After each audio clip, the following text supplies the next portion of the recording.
use, players like that, can use those assets to their advantage, like Ottawa, like, well, could say Detroit, but do they want to go into another rebuild? And I think now that the domino fell on Brady Tkachuk, I wonder when the Dylan Larkin trade happens. And we got Evan from Rangers Central now joining us. Buddy, Evan, what's up? Yeah, your reaction.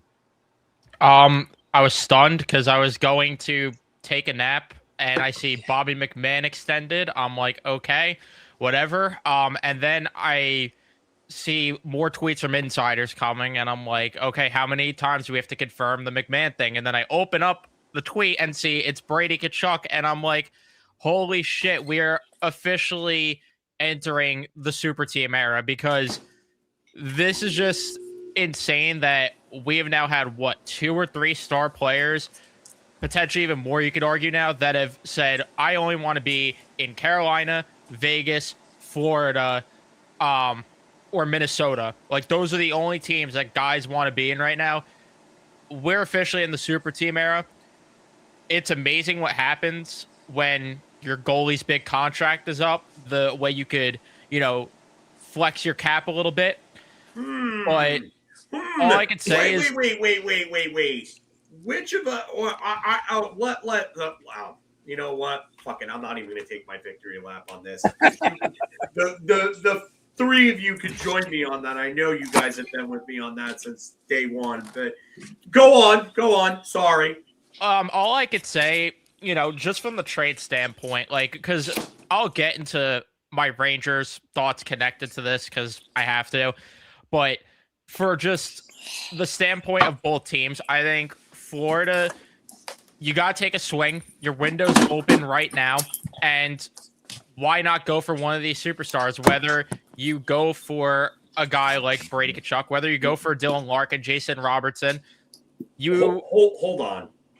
What is it? There's a spectator that fell off from the Chase Bridge. Yeah, that happened. It happened. Passed away, I assume. I believe so. Yeah. Actually, I think he lived. No. Did he? Oh, he did. He's gone. Sorry. Wow, that's awful. I'm sorry to interrupt. I just saw that. I was like, wait, what? Yeah, they didn't interrupt the show either. No, you're good. Don't worry. But wait, what show? Who was playing? I forgot the concert. I think it was a concert going on. Yeah, the band didn't know about it at all during the show. They Owen-hearted this, basically. Kind of. Let me look up what band it is. Jesus, that's crazy. Okay, sorry, Evan. Go ahead. Hard to segue from that, but from the Panthers side of things, this makes sense to do because I thought also, just again, I'm going to slightly connect to the Rangers quickly one time. It's amazing to me, too, how they could have used this ammo to go get Connor Hellebuck easily, but they opted to go with Brady Tkachuk, which I find very interesting, despite not having a goalie sign. But why not? Because when your top 9 is that, you're going to have, 10 or 15 shots against each night when your top 9 is just caving the opposing team in the entire night, considering how good this top 9 is. And you still have Evan Rodriguez on the 4th line right now, which I probably move. Jim cut out there, but I'm assuming he's going to say the same thing I was going to say, that they're probably going to move Rodriguez or Luostarinen to get a goalie or get a defenseman, if I had to guess. But good on Florida for expanding their window, too, because you add Brady Tkachuk to this, and not only when, Barkov, Reinhart, Verhaeghe start to fizzle out, you'll still have Lundell, both Tkachuk brothers, for the foreseeable future. And we knew when that Skamaskevich trade went down, something big was happening. I don't know if you guys thought the same, but I at least did when that trade happened earlier. Yeah. To me, the writing was on the wall. They were either going to do something of this magnitude, even though, only certain people predicted this trade. Very few people. No one could have saw this coming at all, except some people. But you knew they were going to do something like this, whether it was Larkin or Tkachuk. And this is the route they go down. From Ottawa's standpoint, the fact that they got 3 first-round picks for a guy that requested out only wanted to be in 4 destinations.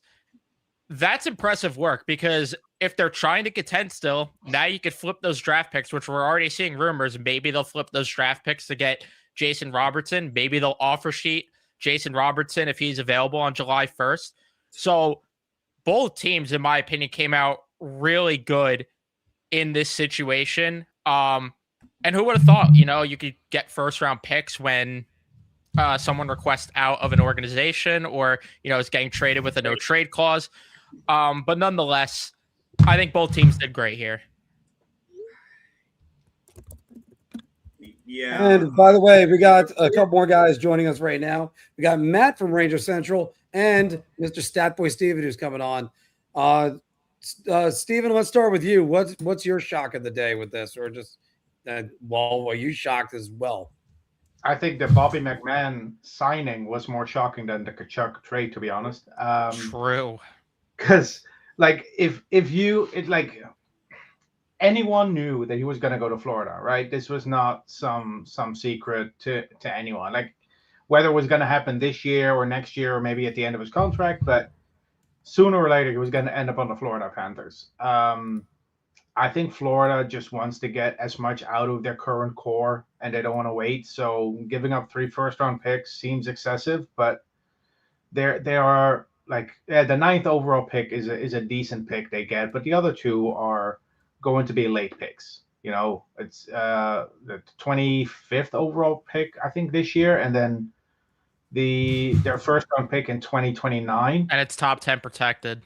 Yeah, so I didn't even know if there was any condition attached to it, but yeah, I figured it was top 10 or top 5 protected. So they're getting a player that puts them over the top. Like, how many top 6 forwards do you need on a team, right? And listen, the only way this impacts the Rangers is that now they have another team fighting with them for the bottom spot in the East, which is Ottawa. But yeah, good for Florida, man. Like, if you're a Florida Panthers fan, this is exciting, because if you are a team that is either in win now mode or wants to bounce back from one bad year, which Toronto and Florida, you could make the case that they can do that, then this is a great move. So I think the bigger concern for me is all these American-born star players wanting out of their Canadian markets. Quinn Hughes leaving Vancouver a couple of years ago, Gaudreau signing with Columbus, Matthew Tkachuk wanting out of Calgary, now Brady Tkachuk wanting out of Ottawa. There's definitely a trend there. So, well, and I got to go with the man that was just pumping his fist, and it obviously was nothing that was going on with the Mets game right now. Matt, what are your thoughts on this? It's the Florida Panthers, man. Well, what can I say? Winning organizations do winning things. And you know what? You got to give massive credit to Bill Zito right here, because bro built a team that won back-to-back Stanley Cups. They then missed the playoffs last year. Barkov goes down with a torn ACL in training camp. They lose Sonny Meta to New Jersey. Obviously, he got the promotion with getting that job as the GM of the Devils. And he basically put his balls on the table and told the rest of the league to go fuck themselves, because the Florida Panthers are back and they're here to stay. And listen, I'm telling you right now, at minimum, they're winning one more cup with Brady and Matt together on that team. It's just the way that team is constructed right now. Like, when you look at that top 9 from top to bottom with Verhaeghe, Barkov, Reinhart, both Tkachuks, Bennett, Luosterainen, Lundell, Brad Marchand. You even got Evan Rodriguez slotted on the 4th line. I mean, you talk about depth. That is from top to bottom. That team is just it's built differently. They're built to win now. They're built to play in the playoffs. And listen, that last year might have been a blessing in disguise, because you know what? It gave those guys all a rest from going to 3 straight Stanley Cup Finals. You get that massive Sergei Bobrovsky. Well, yeah. Well, they went to 3 straight Finals.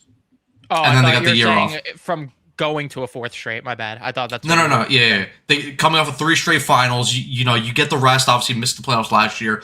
All those guys get the rest up. you get rid of that disastrous Sergei Bobrovsky contract off the books, which allows you to go get a guy like Brady Tkachuk. And funny what happens when you don't have to deal with dumb money on your payroll and in terms of your books. It actually allows you to go and improve other areas of your team in front of the goaltender. And then, you could get like a decent to mid-range level goaltender. And basically, that could take you towards the promised land. But listen, like I said, Florida's here to stay.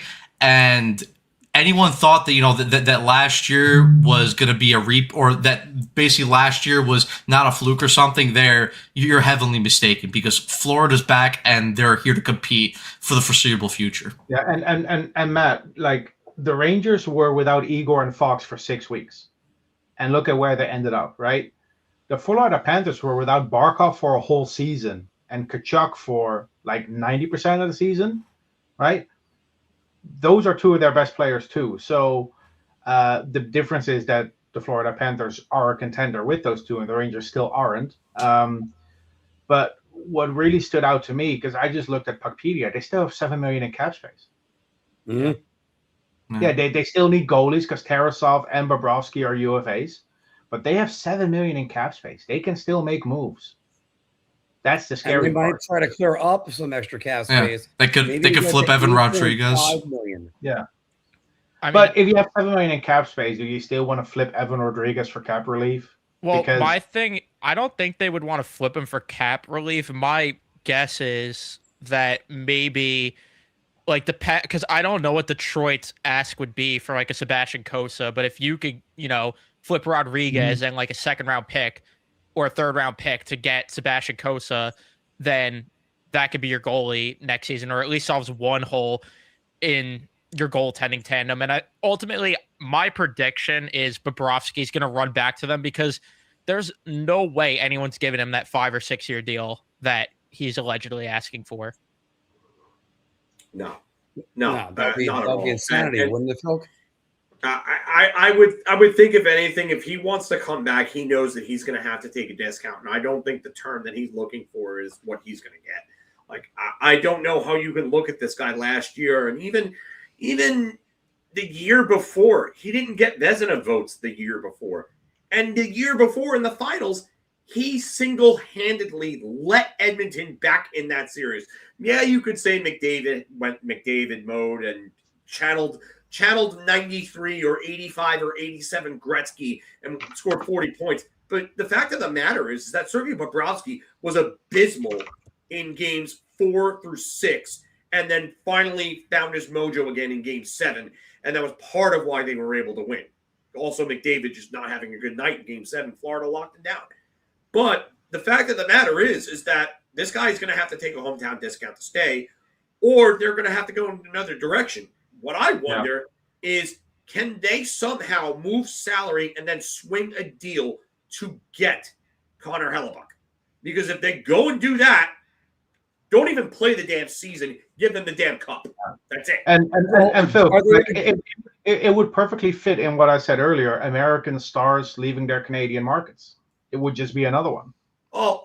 This is what happens when you mix politics and continue to insert politics into sports, because some of you people out there, and I'm not saying all you hockey fans, but there are some people out there who just can't shut the hell up about politics and thinks that everything should revolve around them. You're great. You're going to push your players out of your markets because of whatever political bullshit you've got going on, and you think that everybody should have to abide by your beliefs and think your way and agree with what you think. That's not how this world works. It's not. Get over yourself. Right. And 100% on that, Phil. Let me just echo you with that before I make another point. And next week or Friday at the draft, is that the Maple Leafs are going to have to look, the San Jose Sharks, for instance, they're going to have to look at the piece of paper on their scouting report and go, wait, who did Chase Reed vote for last time around? Like, this is stupid. You pick the player. You don't worry about stuff like that, where they're from or anything else. Don't go with preconceived stereotypes or something. And because we've been talking about this controversy, it's gone on for a while since they won the gold medal. It's like they were trying to force all of the Americans out of their cities up north. That's stupid. And that's ridiculous. And now the big question is Matthew going to stay? So going to the White House is involving politics. Okay. Yeah. Well, so what? So it's only a matter of time until they still apply it to Jason Robertson, whom Ottawa's trying to acquire. They're like, oh, well, he's still American, but let's avoid that. Here's a question, Matt. Let me direct it at you. Does Florida even need Connor Hellebuck? We could talk about Connor Hellebuck and go, hey, you know what? This is a superstar goaltender. But we've also established you don't need a superstar goaltender to win a Stanley Cup. Sergei Bobrovsky is 37 right now. He'll be 38 next season. So the likelihood of him leading the team to the Cup is going down by the minute and by the day, because goalies, when they get older, usually don't make cup runs. And the other question would be, you look at that defense that's in front of them with Gustav Forsling and Seth Jones. And I mean, that's a hell of a Nico Mikkola. It's a hell of a front four. Plus that forward group. Can we almost throw any veteran goalie in that? And I have to say veteran because, sorry, Evan, I just don't believe a rookie could do it. Well, if it's a younger goalie, I can tell you this: that goalie is going to be set up for life playing behind this defense. Because if that goalie plays 2 seasons behind this Florida defense, he's going to get paid. Oh, and Aaron Ekblad, I forgot to say him. Yeah.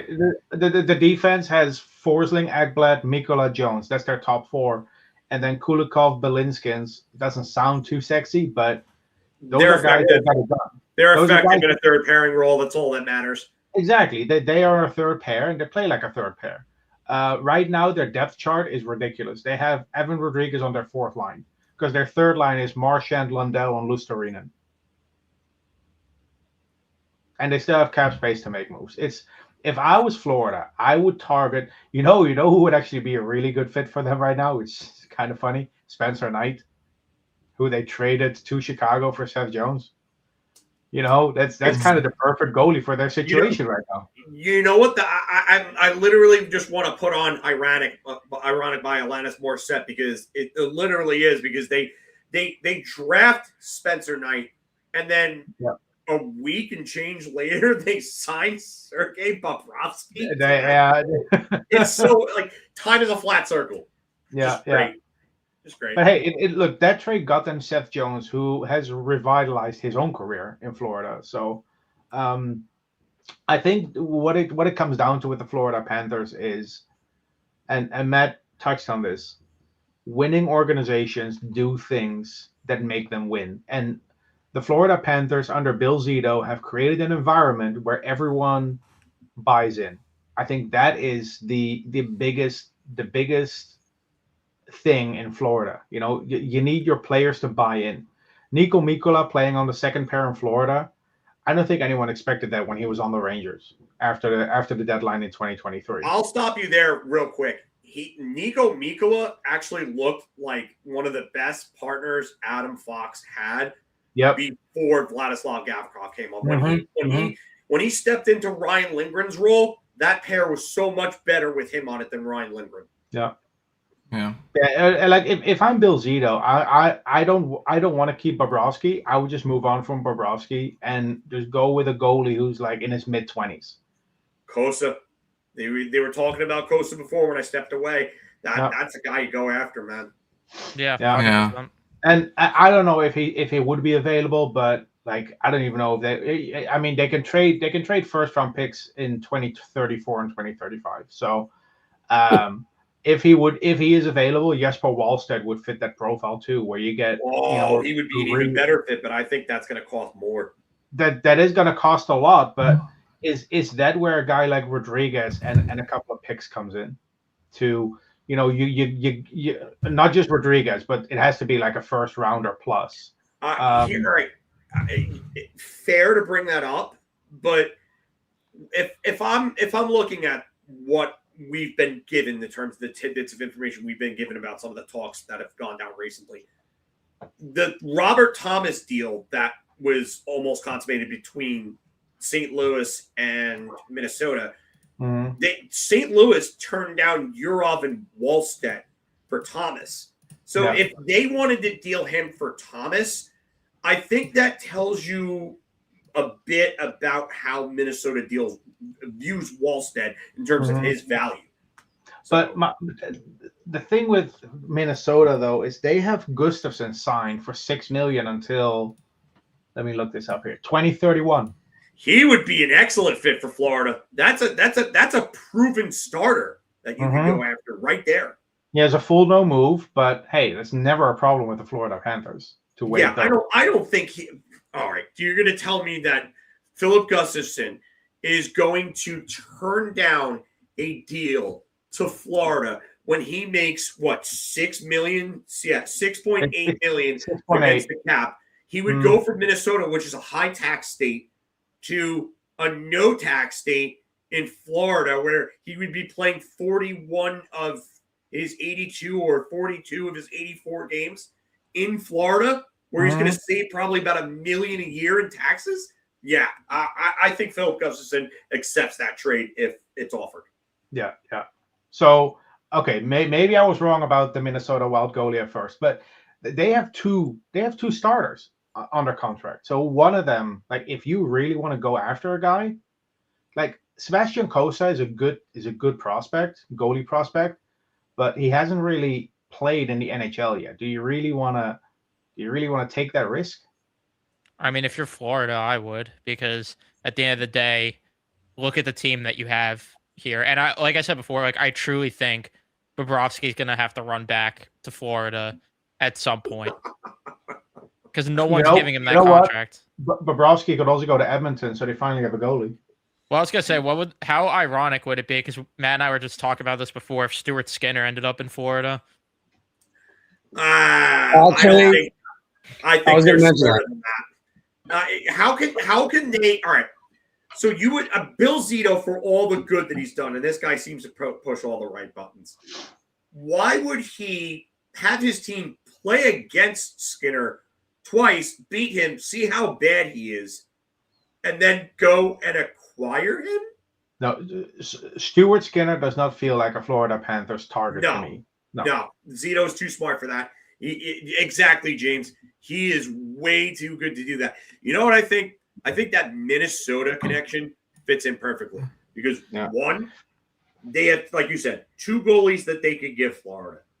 Two, they're gonna get assets back from that they could turn around and then flip to go address their center situation that way. It's two teams that need to fill needs. By the way, I have a question for you, Phil. And you may have seen this already because I've tweeted about it. But of the last 8 Stanley Cups, how many have been won by a team that has a general manager that did not play in the NHL? Wow, that's a good question. So since the Washington Capitals under McPhee, I don't think Bill Zito played in the NHL. Bill Zito did not play in the NHL. That's 2 of the cups. That's 2. Polsky, I don't think played in the NHL. That's 3. Yeah. So we would have to go back to 2023. McPhee, he did. I know that he was a Ranger and a Canadian. No, he was not the general manager in Vegas. Kelly McCrimmon was, right? Kelly McCrimmon. But he played in the NHL. No, he didn't. Wait, Brad did. That's right, Brad McCrimmon. But he died in the Lokomotiv Yaroslavl plane crash. That's a different McCrimmon. Yeah. So that's 4. By the way, he was mentioned a lot in the Chris Pronger book. 22 was Cooper. Cooper didn't play in the NHL. No, he was the head coach. No, I'm sorry. Brisebois. Brisebois did not. Julian Brisebois did not play in the NHL. That's 5 and 6. So, and then 20. Oh, no, that was Colorado anyway. And it was no, McFarland wasn't general manager in 2022. No. Sakic. So over the last 8 years, Sakic is the only general manager to win the cup, having played in the NHL.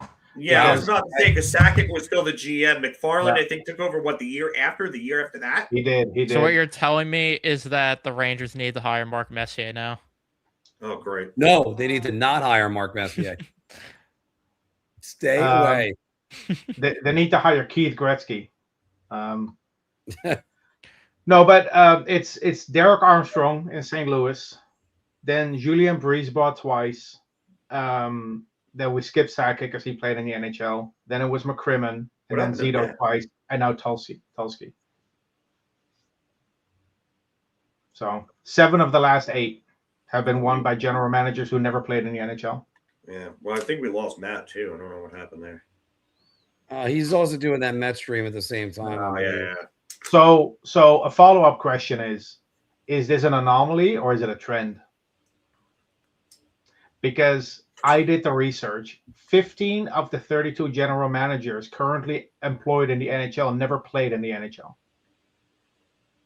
I would say it's a trend, to be honest with you. I think they're going to start moneyballing a lot of this. And those type of GMs, they aren't guys that are in the league that can look over with the eye test. Because 20 years ago, at the start of the salary cap era, I think only 3 general managers had never played in the NHL. So it seems like teams are valuing other aspects when hiring general managers now, which I think is a good thing. Yeah, I think when people looked at Dubas and the analytics and everything like that in Florida, I mean, Sonny Meta obviously worked his way up through that organization and was a very much in-demand name when it came to the general manager search. Good for the Devils getting him. I mean, that was a nice pickup. I know Evan had been talking about him for quite some time. Evan wanted him with Ranger general manager. But, like, you're starting to see more of these younger minds come up. I get what you're getting at, and I do agree with that. So I do think there is going to be more of a focus. I hope it doesn't get too moneyballish where we're looking specifically just at the analytics and we're discarding the eye test, because I do think there is an element that needs to be in there. It's like in baseball. Like a lot of that is just it's almost robotic to this point. That's why I hated the Yankees firing Joe Girardi, because he was one of the last guys that didn't just go by that binder. He managed on field. I think we're sort of heading that way in the NHL, and I'm not sure if I like that. Yeah. Yeah, but also that. All right, go ahead, Steve. Also, Phil, a good general manager surrounds himself with people that make up for their I don't want to say incompetencies, but their weaknesses. Right. If you look at Florida, the general manager is of course Bill Zito, and then he has Brett Peterson, Sonny Meta, and Gregory Campbell. So it is a good mix of an analytics guy, a former player, and then him being like the general manager who oversees it all. I think that is the way to go. And I'm not saying that getting a non-NHLer as a general manager is a guarantee for success. Brett for a living is horrible. But my point is more that having played in the NHL should not be a prerequisite to get the job. That's the point that's the point I always make. And that's one I agree with. That look, it shouldn't just be, well, I played in the league. Well, were you any good? Or it's like in the case of, say, guys that were successful like Chris Drury, just because you're a successful player doesn't mean you're a successful GM. There are different things that you need to do. And if the talent on the ice translated to talent behind the bench, the Coyotes would have won 4 Stanley Cups with Wayne Gretzky as coach. Yeah. And again, we could talk about that. There's always a different approach. That you got the analytics approach. Now you got this. They've been throwing around this phrase because of Chaika when he got hired around that time. They've been throwing around, we could do money ball in the NHL. And now that they're saying that's what Carolina did, which I don't fully buy it. They did spread the wealth pretty good. But, I mean, there still has a lot to do with scouting. There has a lot to do with development. All the things that they don't do in Madison Square Garden. Right, Evan? Yeah, definitely, to say the least. I mean, if you want me to go into my tangent about, this connected with the Rangers, I can, because I tweeted out a couple of my Ranger-connected thoughts. One of them was, thank God Brady Tkachuk and Dylan Larkin do not want to be here, because it stopped Drury from doing something very stupid, because the Rangers equivalent would have been pick 5, 26, and then another future first rounder and a second round pick. Could you imagine they did that with the state that this team is in, thinking that would get them back into contention? But my other thought was, I wish this team could just admit that they need to rebuild, because if Brady Tkachuk is fetching this and requested a trade, imagine what Adam Fox would get in return when he still has a lot of term. And I know he has a no trade clause, so he could still dictate where he wants to go, but it's not like he's requesting out. So you theoretically don't have to move him, and you could truly maximize a big return in a trade for Adam Fox. It just sucks that, again, this general manager refuses to acknowledge where this team is headed. And it's even more, I shouldn't say it's stunning because of how this general manager operates, but I just don't know how it's not a wake-up call to both the general manager and ownership that you see all these star players wanting out of their organizations, and you're supposed to be the marquee team of America because you're New York City, you're Manhattan, and breaking news, that's not enough to sell players to come here when the organization is as much of a shit show as it is. I just don't understand how much more of a wake-up call they need here, because it wasn't the downfall of that 24-25 season after they started 12-4-1. Last year apparently wasn't a wake-up call, with all the drama that has gone on the past 2 years nonetheless. And now star players don't want to come here. What is it going to take for them to look in the mirror?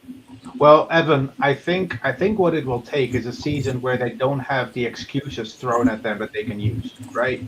24-25, the excuse was, oh, but Trouba, oh, but Kreider, oh, but the locker room is fractured. Last season, it was, oh, but the injuries to Fox and Igor. Like, they will cling to any excuse to not rebuild. It's like, oh, well, we were just dealing with this, and it's going to be different next year. We promise. It's going to be different. It's not going to be different. Well, I mean, somebody Evan was literally on with me the night after the Rangers lost. The night the Rangers lost to the Panthers, and I said scorched earth. I said those words. I said scorched earth. It has to happen. It has to.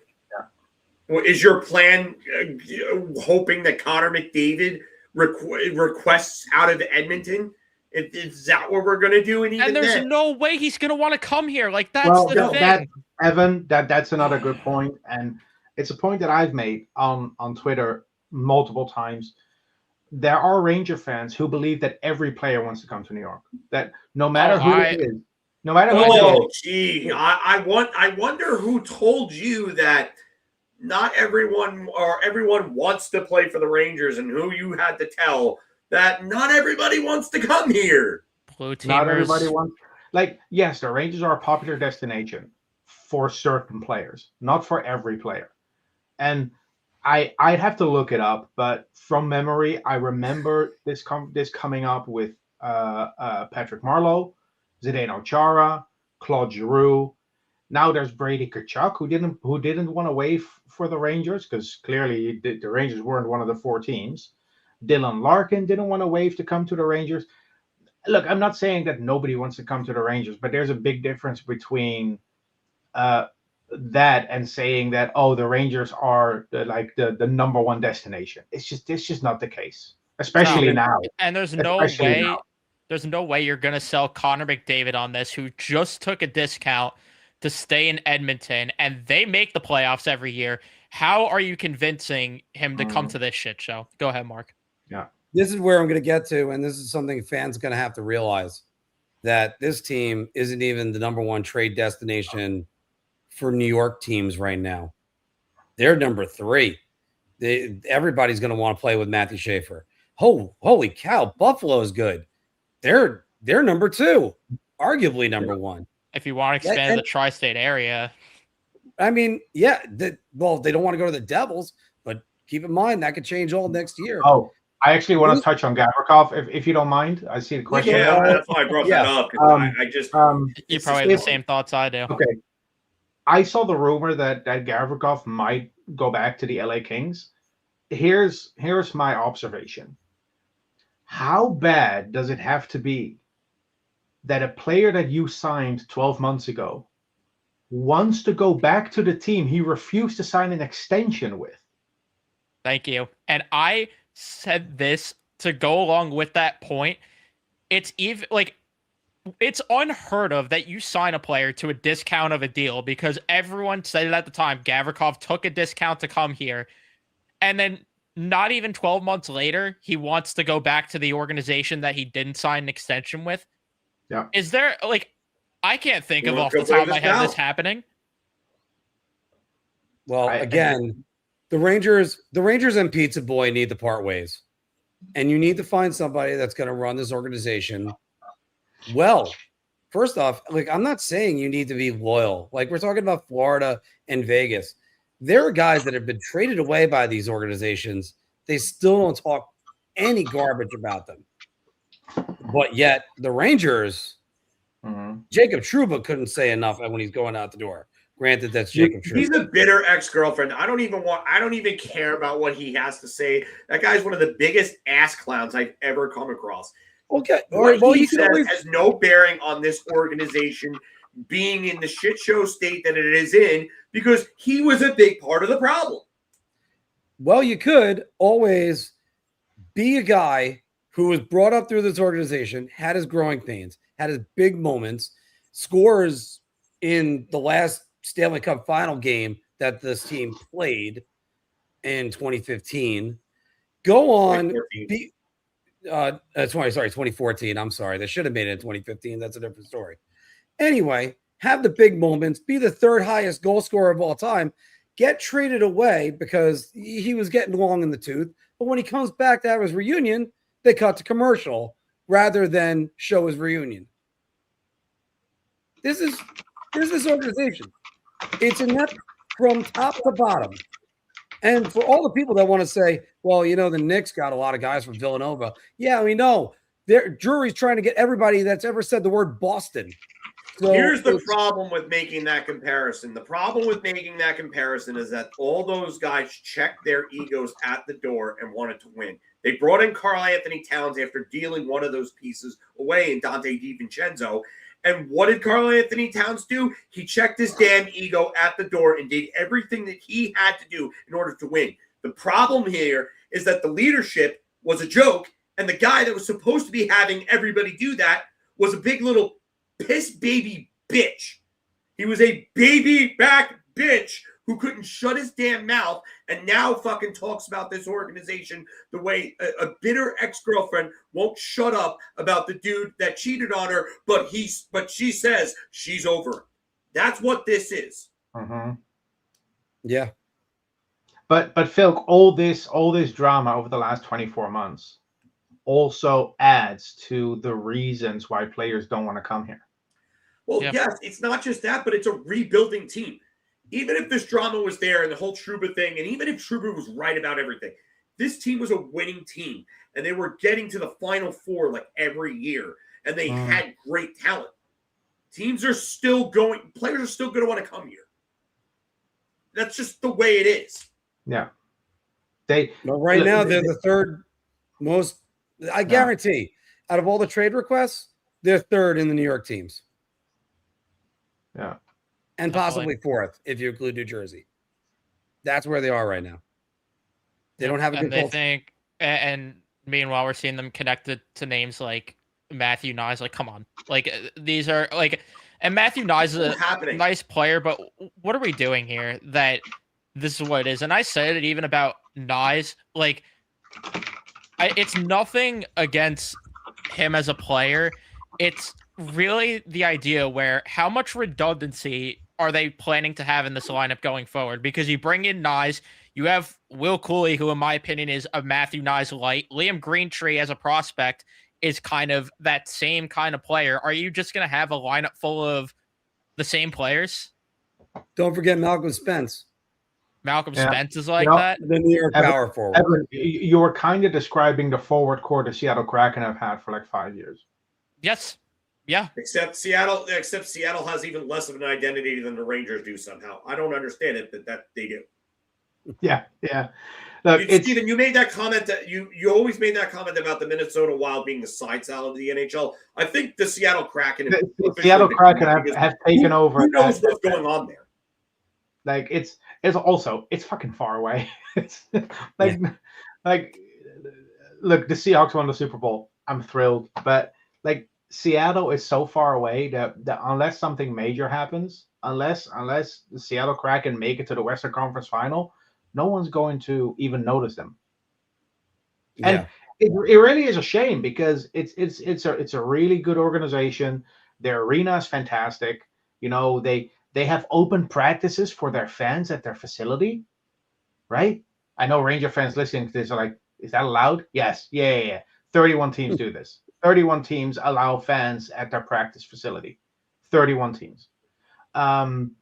It's a wonderful organization, and they just haven't had success. The only playoff series win for them was eliminating the reigning Stanley Cup champion Colorado Avalanche in 2023.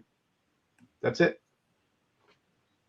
But to go with that last comment you pulled up, that's pretty much what it feels like this team's doing right now. Well, that's why I said that I think they have even less of an identity than the Rangers do. At least the Rangers are starting to go in a direction where they're bringing in young talent into their lineup.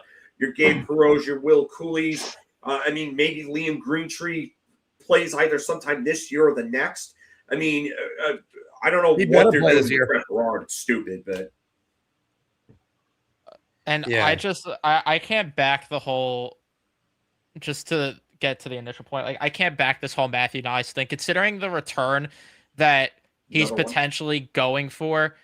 No, like the numbers show too that Knies is far and away a worse player without Austin Matthews or William Nylander with him. Matthew Knies, and I'll say this, it's the same thing with Brady Tkachuk. He is Brady Tkachuk light.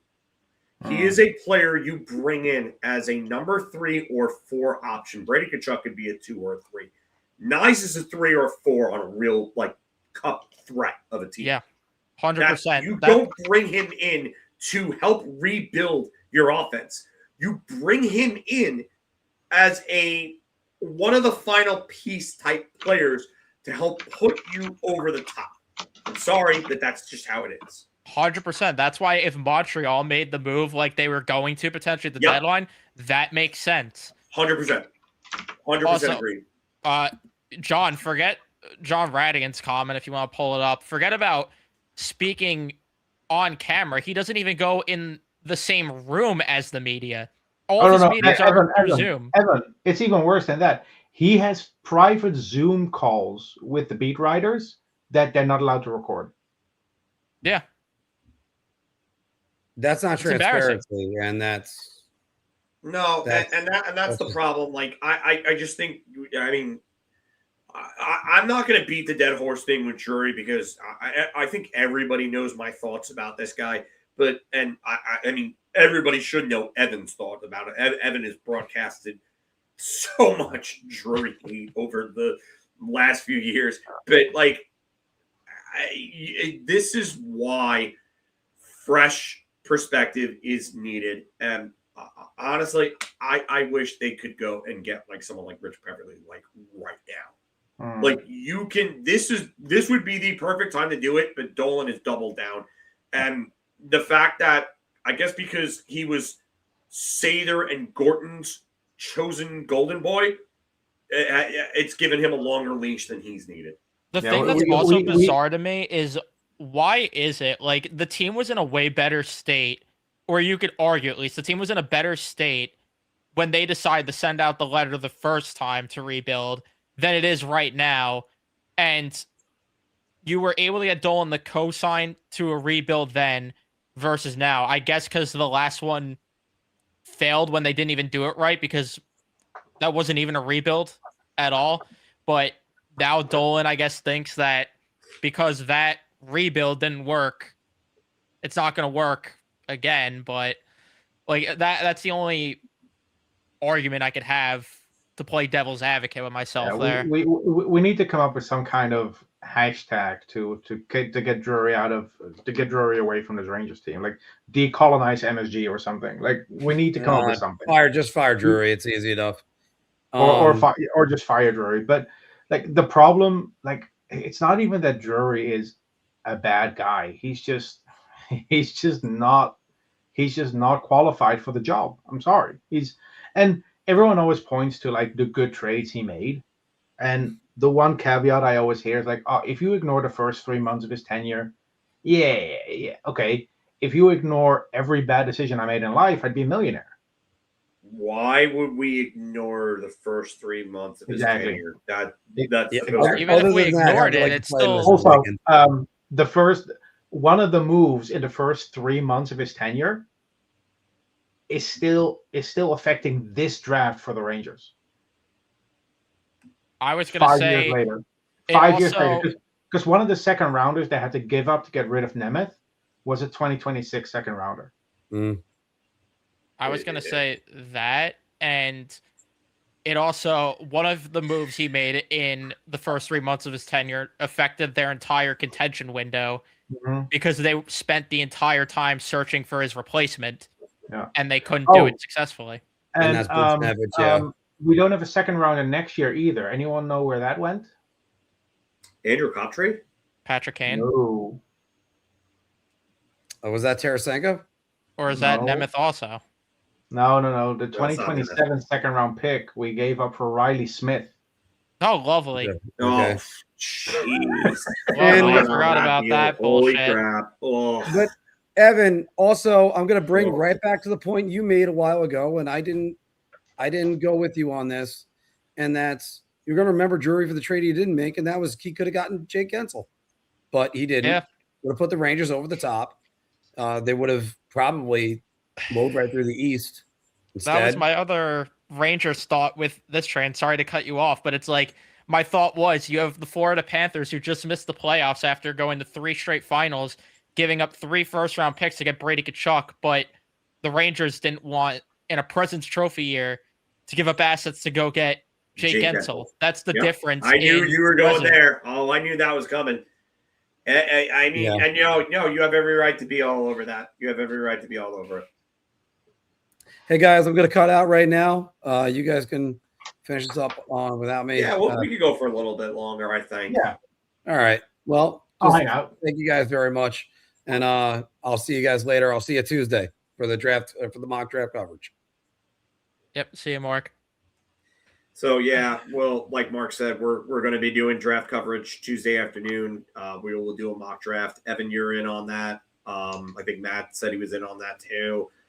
I mean, this is another thing though too. If you want to talk about moves and not making the right moves, all you had to do was trade Filip Chytil, Vitaly Kravtsov, Braden Schneider, the first round pick, and or Nils Lundkvist, I think. And you I think it was Nils Lundkvist. Yeah. And you could have had Jack Eichel, and Jack Eichel would have been your franchise center. Like that would have been your center. The only thing with that is, Phil, with Eichel, I think there were definitely talks about how the Buffalo Sabres didn't want to trade him to a team in the East. No, well, but that was what Buffalo wanted, though. Mm-hmm. That was reported by several different sources. Yeah. That was what Buffalo wanted. So, and Drury said no to that. So, like, and I was gonna say, even then, you get to a point where you make Buffalo say yes to a trade with a team in the East. You get to that point where you make it that they have to have that uncomfortable conversation within of, do we just deal them in the conference? But they didn't want to do it because they thought Mika Zibanejad was a better hockey player. Yeah, Gavin just brought that up right there. Like, just unbelievable that.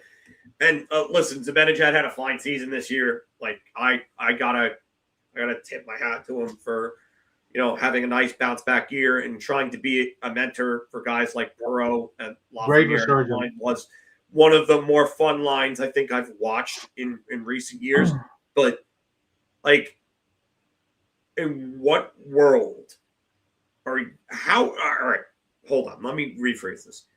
How are you an NHL general manager when you think that Mika Zibanejad is a better hockey player than Jack fucking Eichel? I'll tell you how they got fooled by that season right before the COVID pause. They got fooled thinking that's the player that he is, despite him having a unsustainable shooting percentage down that stretch. And it was clearly not going to translate into future seasons. That's the player they thought Mika was going forward. And it was a total miscalculation. And if anything, again, like, my thing is, why didn't you want to just try to have both? You could have had both. Listen, when you move Buchnevich, you open up cap. I'm not even saying that Mika Zibanejad is a bad guy or a bad player or anything like that. It's just that you cannot objectively look at these two players, him and Eichel, and say that Zibanejad is a better player than Eichel.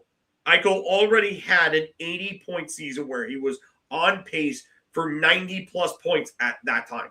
No. Even if you think that Zibanejad's 40-goal, led the NHL in goals per game type season was that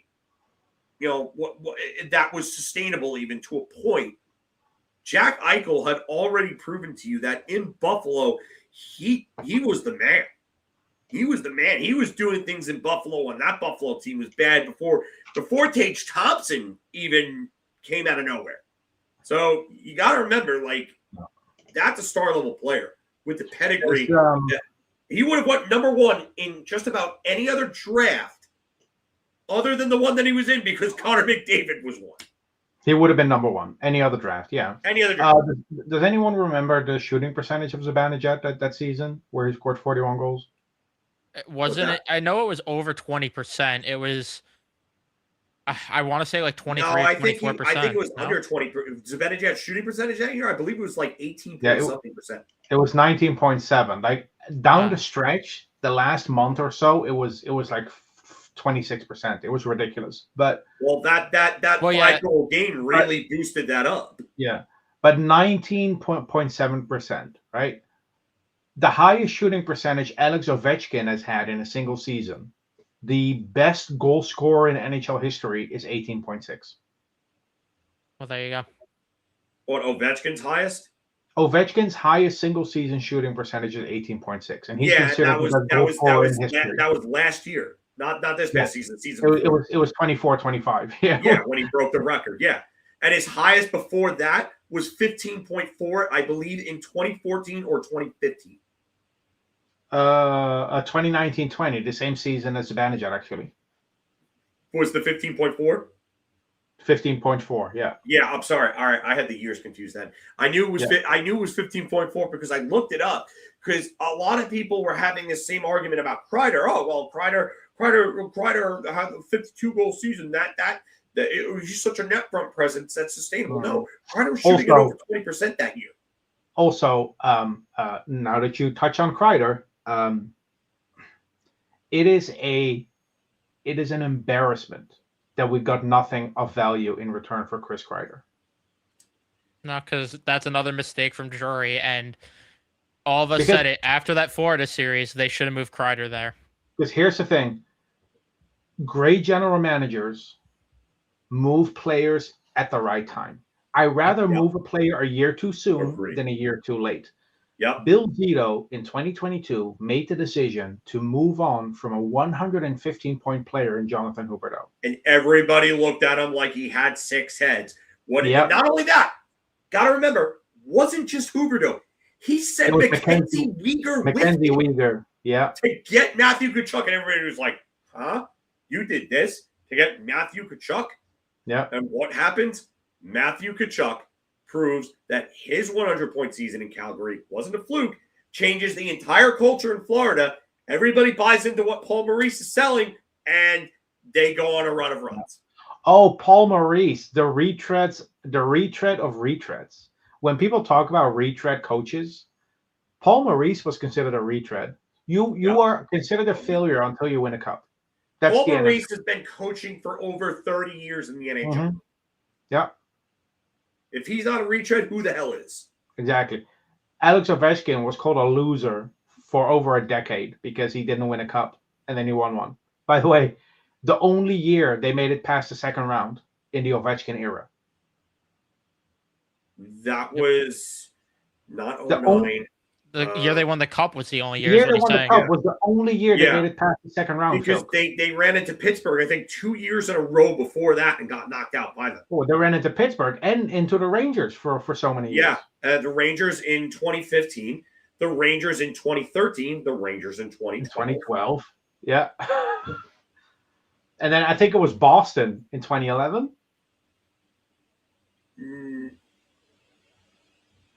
Did they lose to Boston in 20? No, Boston beat Tampa and Buffalo. I mean, the Trouba thing's different though, Sens fan. Like they were Yeah, never gonna get that's a- anything for Trouba. That one's Yeah, different. okay, The so- Kreider okay, thing was so the one that they fucked up. The difference with Trouba is, well, first of all, Drury should have terminated his contract the moment he refused to go to teams that were not on his no trade list, right? You Yep. file agreement Yeah. with the league, you terminate the contract, and you get rid of him on July 1st. And the reason I say get rid of him on July 1st is because it would have prevented all the shit show that happened at the start of the season. When Tampa moved on from Ryan McDonough, they moved on in July. They told Ryan McDonough, you can either waive to go to Columbus, where John Tortorella is the coach, or you can accept the trade to Nashville. Or accept a trade to Nashville. The players didn't like it, but the players were informed about it in July. So they had 2 months to, I don't know, mourn the loss of a teammate, so to speak, to deal with it, right? The Rangers had to go through Jacob Trouba getting moved in November, and that completely imploded the whole season. Well, it's not just that, but he came back, and he came back knowingly and sulked about it. And that's the biggest thing. And he ruined that locker room by doing so. The guy that was supposed to be the guy to help shape the locker room threw a little fit, took his ball, and went home because he didn't like the fact that the team wanted to move on to him after he did not live up to his contract. Okay, so there are 3 points, and then I'll touch on why Trouba was worth nothing. There are 3 points in that offseason where Drury made a mistake. The first one was July 1st. He should have just waived him. Yep. Right? You waive him. If a team picks him up and he doesn't go, then the team could file a grievance, terminate his contract, done. Yep. When he didn't waive him, he should have filed a grievance with the league because Jacob Trouba, Larry Brooks wrote this, Jacob Trouba informed teams not on his no-trade list that he would refuse to report if he was traded to them. Yeah, his camp leaked that. He's literally sabotaging trades. You can terminate a contract for that. That was the second point where Drury could have saved it.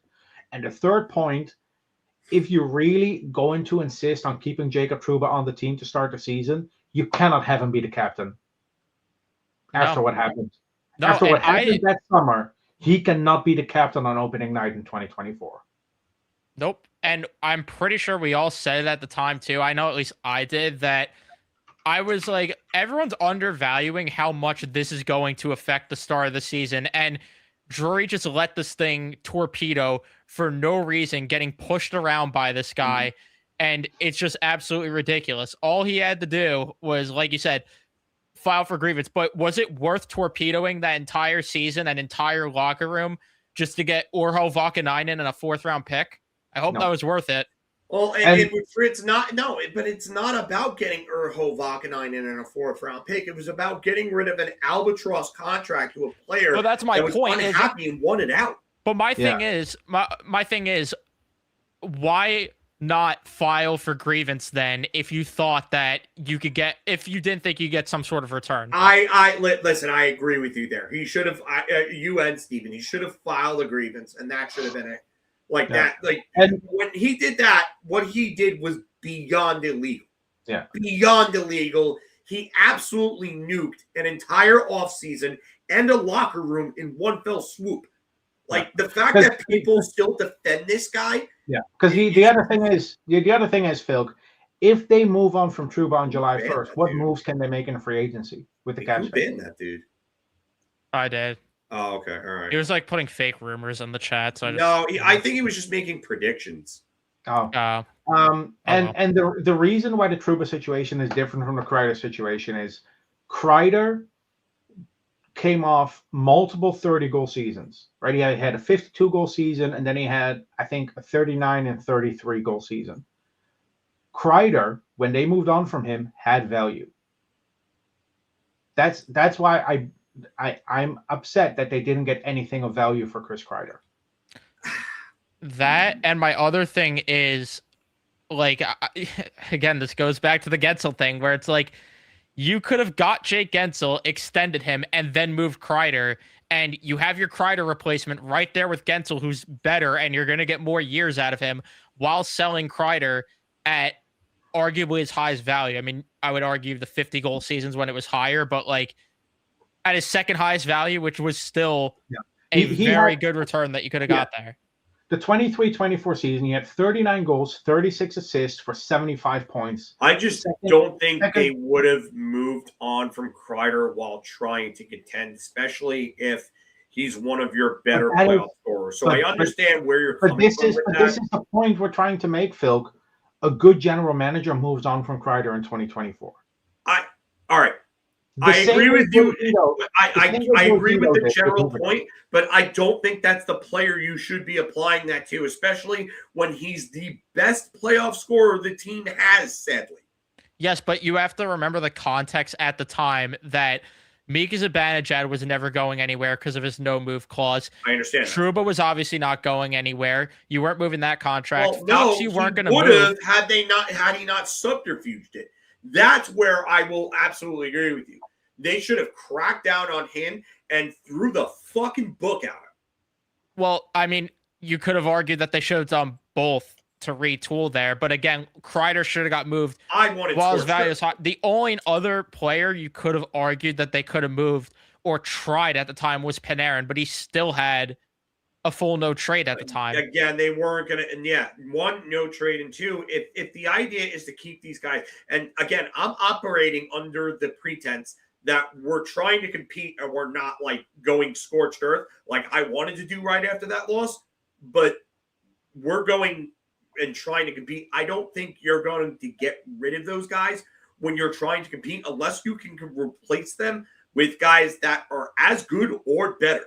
So you're not going to do that. You're not going to get rid, even though I've said what I've said about Panarin and his lack of playoff production and the fact that the guy is a ghost after round one in the playoffs. But Chris Kreider has been their best playoff scorer for the last close to 15 years. So they were not going to get rid of him if they were trying to compete.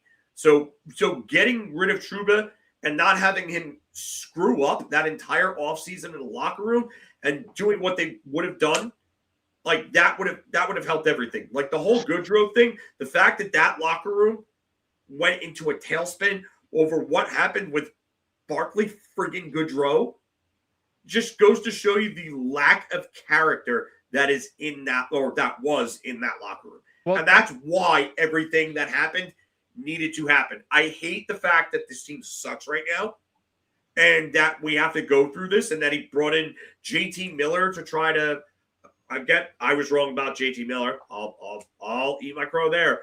Boy, is he fucking shit the bed in that regard. A guy who was an issue in 3 different locker rooms is not the answer. Who would have thought? Yeah, I was operating under the pretense that he had changed, and again, the last issue he had was with a guy that's turned out to be the issue there in Vancouver. So you can't say it was 3, 2. Because Pettersson's the issue. We now know Pettersson's the issue. Pettersson being the issue does not mean JT Miller was not an issue. But JT Miller would still be there if it wasn't for Pettersson's contract. I can tell you that right now. And we can deduce that from the fact that they are having trouble trying to deal with this guy and all the shit that has happened since JT Miller's left. Go watch Overdrive. Go watch Daily Face-Off. Go watch anything. The way they talk about Pettersson, Donnie and Dolly. And they're Donnie and Dolly more connected than anyone when it comes to Vancouver. Pettersson's the issue. He was the issue. Take it from them. With the original point of when we were just to go back quickly for the after the Florida series thing, I think where we didn't have clarity just now is my thing after that Florida series. I didn't want them to go full scorched to earth in terms of rebuilding. I wanted them to retool, and I wanted them to make hockey trades with guys like Kreider, with guys like Panarin, obviously I wanted them to dump Trouba for whatever, and I wanted them to do hockey trades to get rid of those guys and try to work around that way to develop a little bit of a new identity and a new group. Because at that point, that's not when I was ready to go full scorched earth. I was ready that next season by November. That's when I wanted them to go scorched earth. But after the Florida series, I wanted them to retool. Makes no difference. Really doesn't make any difference. Even though I knew scorched earth was never a real possibility, I don't. You wait till November. They should have just done it right away. I know it couldn't have happened, but you weren't going to win with that core. The organization identified it. It wasn't working. They started dealing away pieces right away. Just tear it down to the studs. But my point is, if their opportunity, their one small window to actually go the retool route was after that Florida series when guys actually had value. That to me was the difference. Okay, all right. So what moves are we making then at that point that would constitute something like that? Well, I mean, you could have you had a chance to right the wrong with the Gensel thing if you really want to. You could have moved Kreider out and got Gensel that offseason. I don't remember who else got moved that offseason, but I don't know if wanted to see them make a retool move though. How is that not a retool move? That's a move to keep your window alive. Yeah, but you're also mixing up the nucleus of the team because Kreider's one of the leaders on your team, and you're bringing in a different look with a guy like Gensel. You move out. You still have a limited window with that though, because you're not a retool would be bringing in a younger like mid-20s established player that you can maybe compete with now, but is much more of a long-term solution than Gensel, because Gensel was what, 29 when that was Gensel's 3 years younger than Kreider. Yeah, you're not losing that much age by going from Kreider to Gensel. That was really the point I was getting at. Well, yeah, but I still think I could still see that being considered a retool move, because you're basically rejuvenating a position, even if it's only by 3 years, right? It's not the same as replacing a 32-year-old with a 24-year-old. I get it, but replacing Kreider with Gensel, I mean, it's not a rebuild, right? I don't know. That's not really like all right. So a hockey trade, okay? Like it's a hockey trade. What would have been available though that would have constituted a hockey trade that could have really worked in that regard? I'm trying to remember names that I said at the time. I know it's hard. I'm putting you on the spot, so I can't expect a whole lot in that regard. I get it. But I don't remember seeing something that really could have fit that. No. That I could have said, hey, you know what? Hockey trade. Like, we can still sort of compete now, and it's also a good move for the future. Like, I just think that I think if you're bringing in Gensel, you don't get rid of the more established guys. Like, that's a move that you make if you're trying to go and continue to win it all. Like, that's a press forward type move, if you ask me. Yes and no, because again, like, you're clearly upgrading the position there with a guy who is because I think Gensel, even at the time, I thought Gensel was a different tier of player than Chris Kreider. Well, I mean, you're not wrong. No, you're not. I think the biggest difference there is that Gensel is a 5-on-5 player, and Kreider is more a power play merchant. Yeah, I mean, Chris Kreider used to be a very good 5-on-5 player years ago, but that's a different Kreider. I don't know. When I look at that, I think that's the type of move that you make if you're trying to compete, like, and really trying to compete, like, right now. To me, that's a right now move. It's not Nedved and Zubov for Robitaille and Samuelson, but it's definitely a right now. So the question I have, and then I'll leave you guys, but how long before the Rangers are back in the conference final? I don't even want to know. Because I don't consider us a contender on Evan, why don't you just go get the sombrero picture for that question? Because it is Sonyan. It's not looking good. It's not. No, not at all. This front office thinks they are 2-3 moves away from fixing everything. But the reality is that Zibanejad is probably not going to have a season like he had now. JT Miller has to prove that he's not on the decline and that this season was an anomaly. Everyone's getting older. And aside from Perreault, help's not on the way. There's no one in the system to pick up the slack. Lafreniere. Hey, on Friday they'll have the opportunity to pick someone that they'll ruin. Yeah, but they'll probably go for a defenseman who takes 5 years to get to the NHL. Yeah, they'll go for a Keaton Vierhoff. Well, it's more exciting than that. Yeah. But the problem the Rangers have is that everyone's getting older. And aside from Perreault, there's no one in the organization. I know Ranger fans love the idea of Liam Greentree, but right now he's just Brennan Othman to me. He's a guy that scored in the OHL. Great. Hasn't done anything at pro level yet. Unless he does, I'm not going to expect anything from him. He might need 2 full years in the AHL first. I mean, all right. I can't prognosticate too much about Liam Greentree. I mean, there's good pedigree with a recent first rounder, and I think there's definitely some skill there. But there is nobody outside of Gabe that really pops off at me. Nope. Like right now, No. like they have nobody in that system that really pops off at me, and Nope. that's the thing that disappoints me and scares me the most all at the same time. And look, like EJ Emery, better year this year at North Dakota than last year. But this is the thing that's bars in hell there, boys. Bars in hell. This is the thing that's sad though, is that they burned all this liquidity and now we're left with such a barren farm system only to have a 3-year contention window. But thank you for saying that, because that's why I continue to believe that scorched earth was right away, right after they lost. That was like you, Steven, you brought up the point about general managers trade their players a year too soon, know when to trade them a year too soon or whatnot, yada, yada. Yeah. That's when you pull the plug on that core.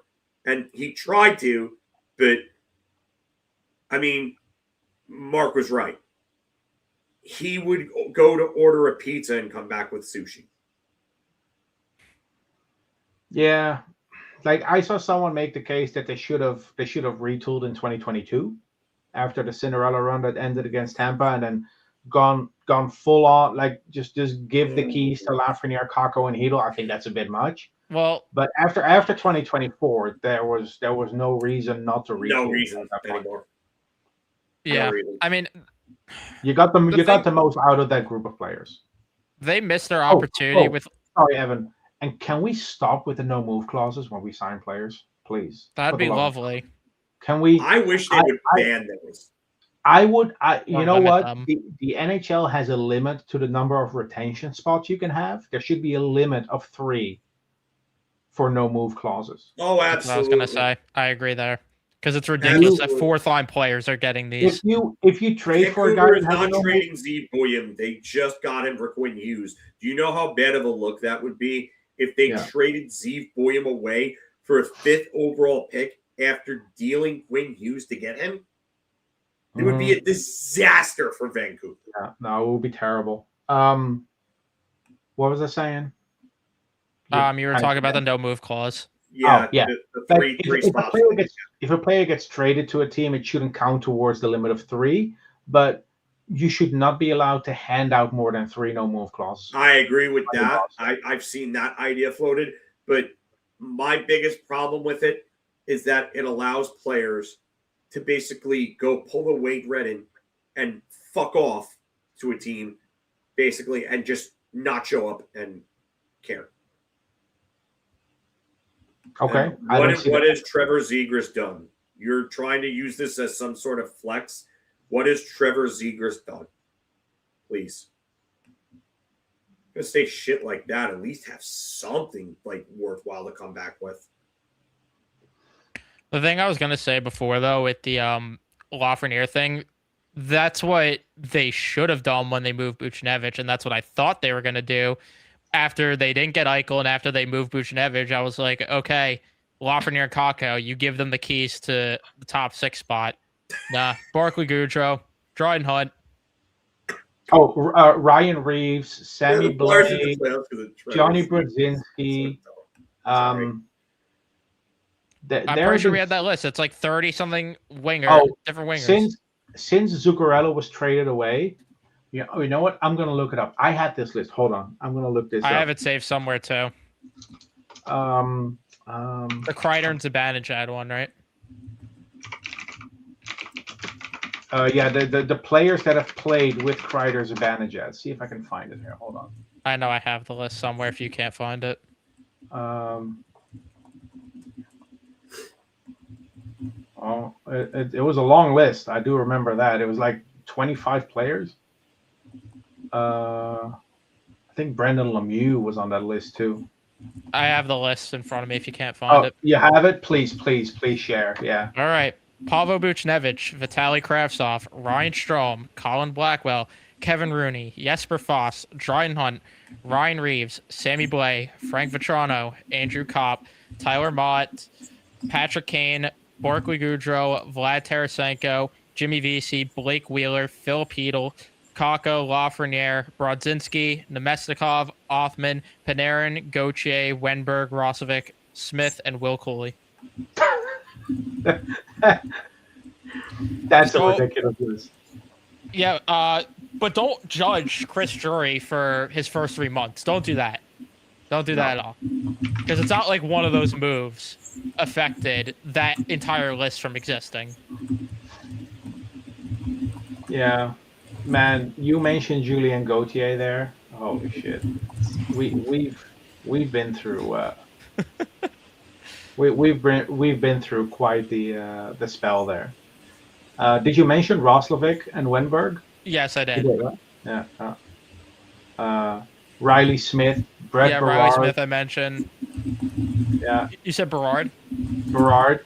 I don't have him on that list, actually. Let me add him. Okay. I tweeted this. I finally found the tweet when I looked for the word Wonder Twins. That's what I used to call Kreider Zibanejad. Yeah. This was just since Buchnevich left, man. This list is ridiculous. Man, it's been 5 years and we still don't have a Buchnevich replacement. No. And and Lafreniere, look, I know he had a great end to the season. He needs to show it to me for a full season before I start to get excited.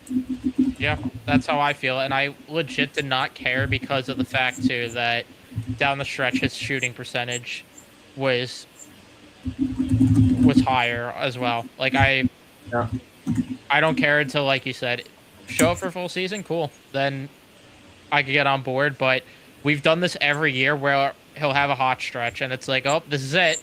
It's the opportunity. And then it never happens. Oh, Phil read something ridiculous. What is it? No, there's literally somebody in a chat saying that Vancouver should trade Zeev Boyum for the 5th overall pick about what?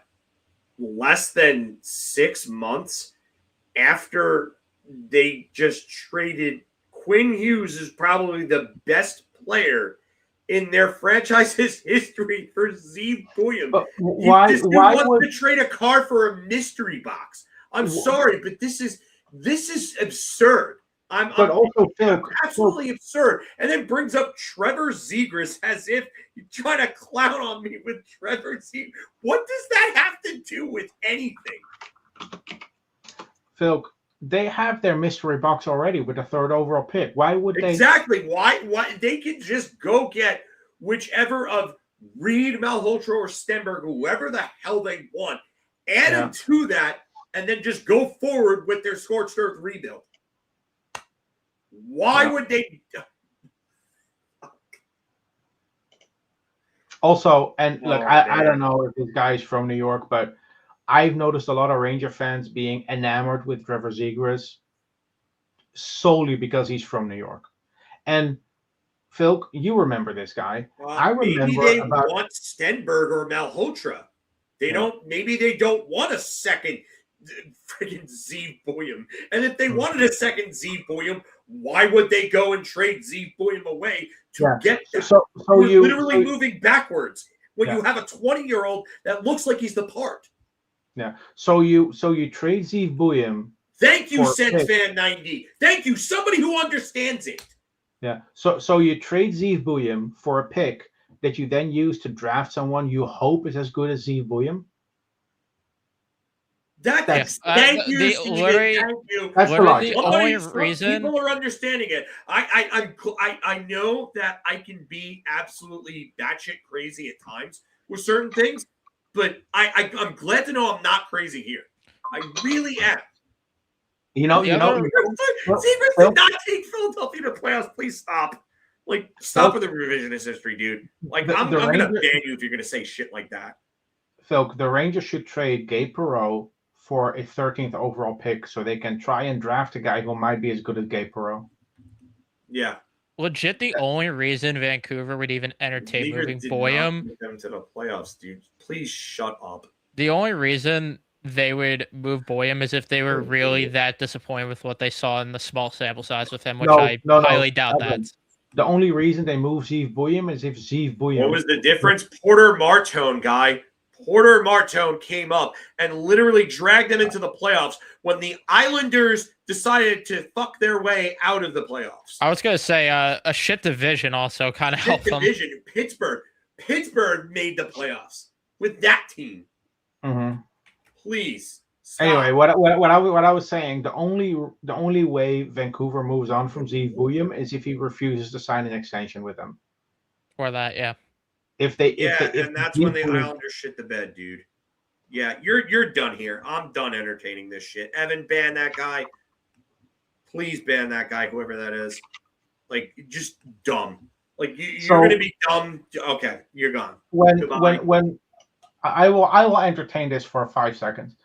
When Porter Martone came up, the Philadelphia Flyers had a 7% chance of making the playoffs. Right? They then went 7-3 in the 10 games he played. Yeah. And they made the playoffs because Porter Martone was scoring at over a point per game, while Trevor Zegras did what in his last 10 games? Oh, I can look that up too. Let's see. So, by the way, Porter Martone, point per game in those 10 games. Yeah, that's what I said. He was a point per game in those last 10 games. In the last 10 games, not playoffs. So you had 6 points, 2 goals. 2 goals and 6 points in his last 10 games. Oh, wait, sorry. I was looking at the playoffs. I was looking at the playoffs. My bad on that. What a fucking tool.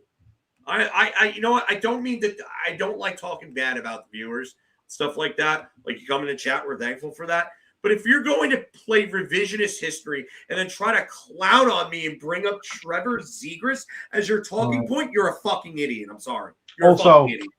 There's no other way around it. Okay, so Phil, Zegras had I think 9 points in his last 10 games. Porter Martone was involved in 4 of those 9. Okay, then there you go. It's Porter Martone. Porter Martone made the difference. Who did what in the playoffs? Trevor Zegras did not have a great playoff. Porter Martone was the man against Pittsburgh. Also, didn't Dan Vladar have like a really insane stretch towards the end of the season?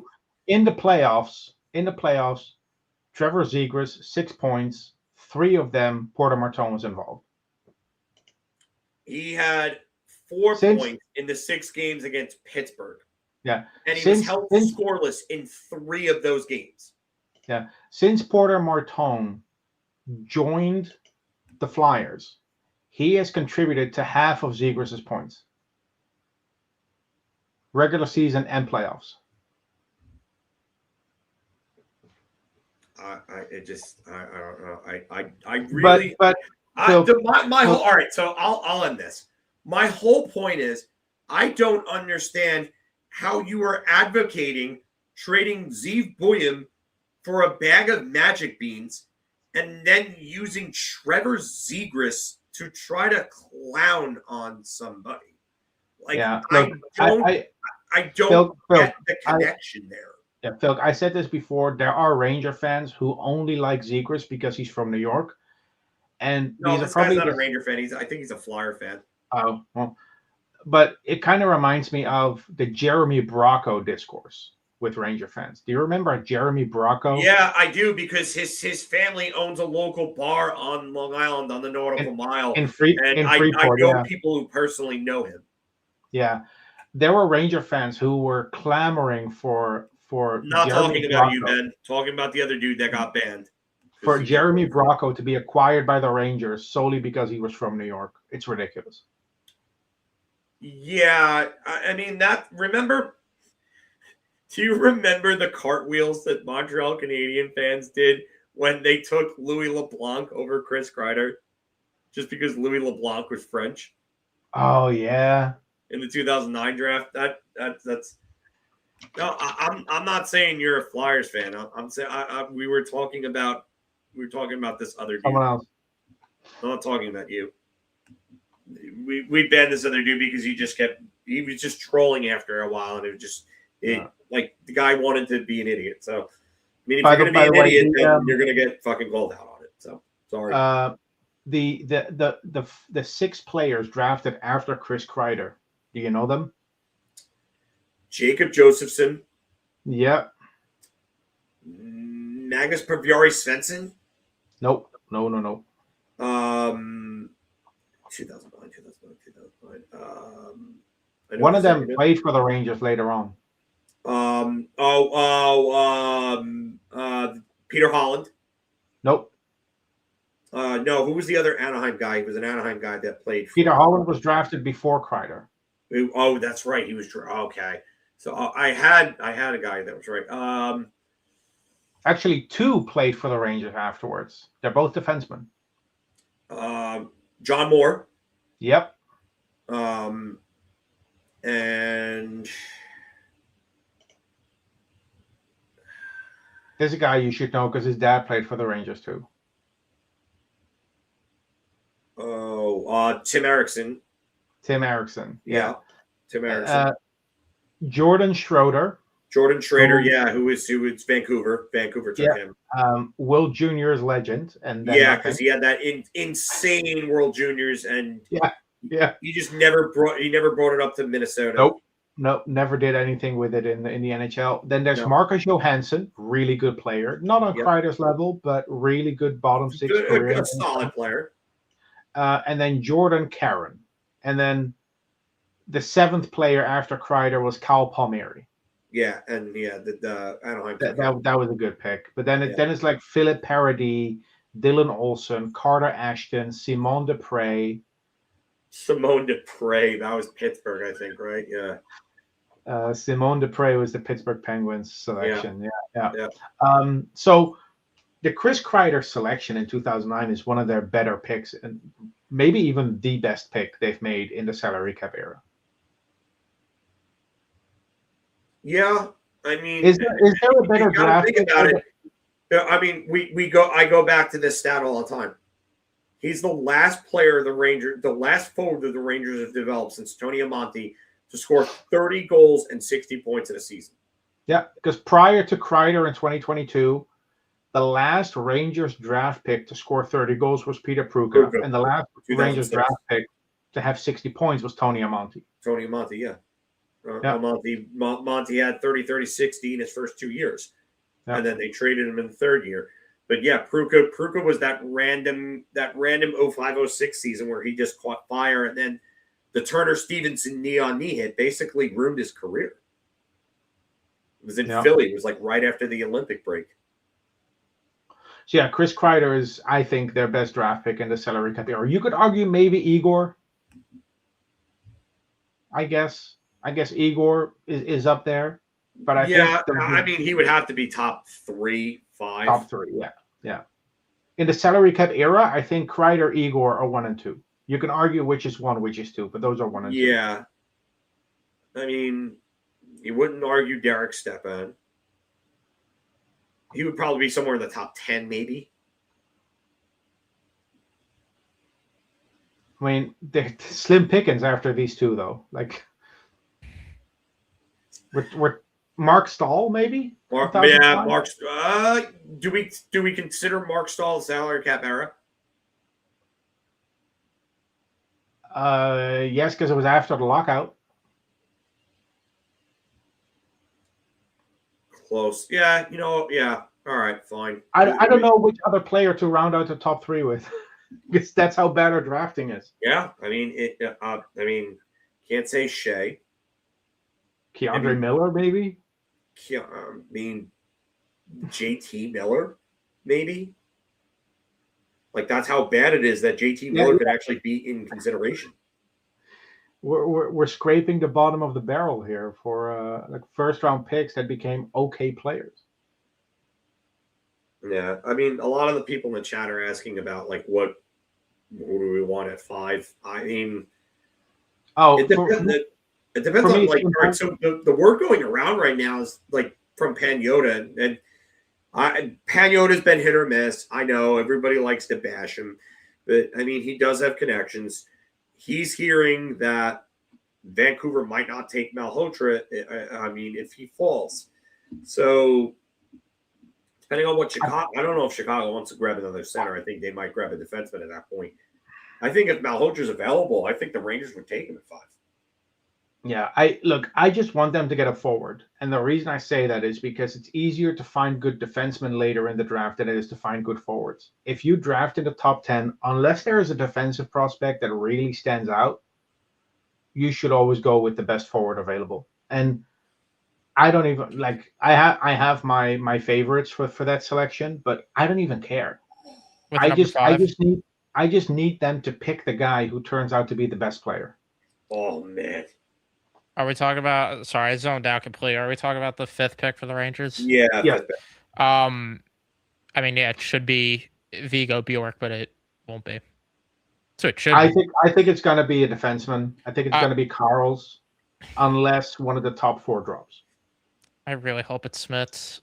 If it's a defenseman, I really want it to be Smits. Having a Moritz Seider developmental type curve. I really do. Like I could see the offense developing and just the like fine tuning and working with that package he could be really, really good.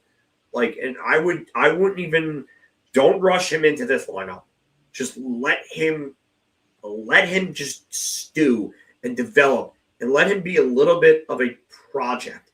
And I do think at that point, the offense could come out and then he could come up and he could possibly have that Calder type season because just the toolbox is so tantalizing there, man. He's got everything I think you need to be a top pairing defenseman in this league. Yeah, and I think he would complement with Fox very well. Yeah, the concern I have with someone like Carson Carls is that there's just too much focus on the offense, which I'm not sure translates to the NHL. I don't agree with you on that. I honestly, I see too much of Ryan McDonough in him. I don't know if the offense translates that well at the next level.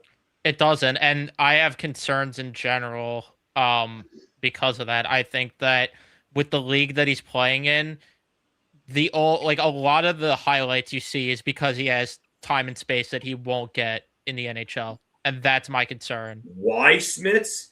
Because this guy has every single thing you need. Like, he's big, rangy, lanky.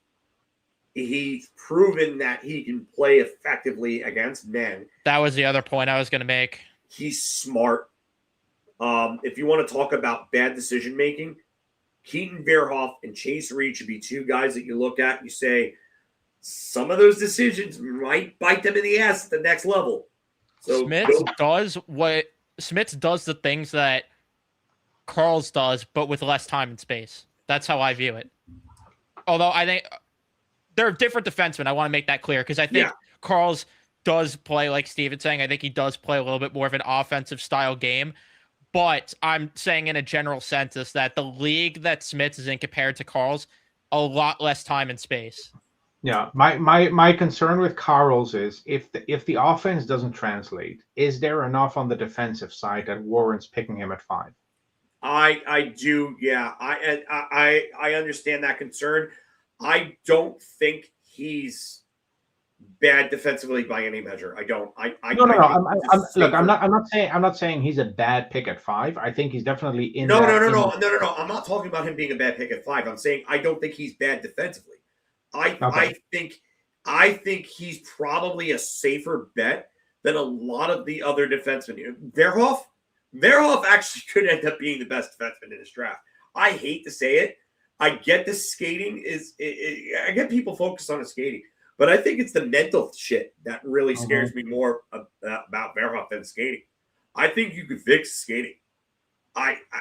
You go have him work with a power skating coach, and power skating coaches would absolutely love to work with a guy like that with the long legs and a long stride. That's not the problem for me. The problem is up here with him.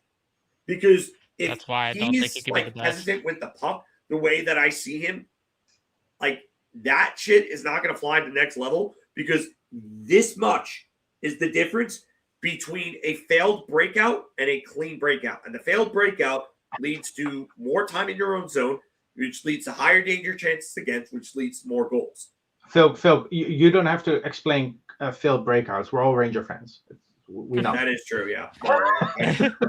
But I bet, Steven, you know me. I've been doing that for fucking 5 years, 6 years. I know. Now. So that's why I do it, because I'm so conditioned to doing it. Yeah, it's not I think inability, doesn't understand failed breakouts. The inability to clear the zone. Being fucking traumatized by him. Yeah. This is why, though, like I really don't want Verhoff. Like, to me, he's not even top 5 for defensemen on the board right now. I haven't been through a first round worth of prospects, but he's not even top 5 for me right now. I get it. You know what though? And again, here's the other part where I'll defend for him a little bit.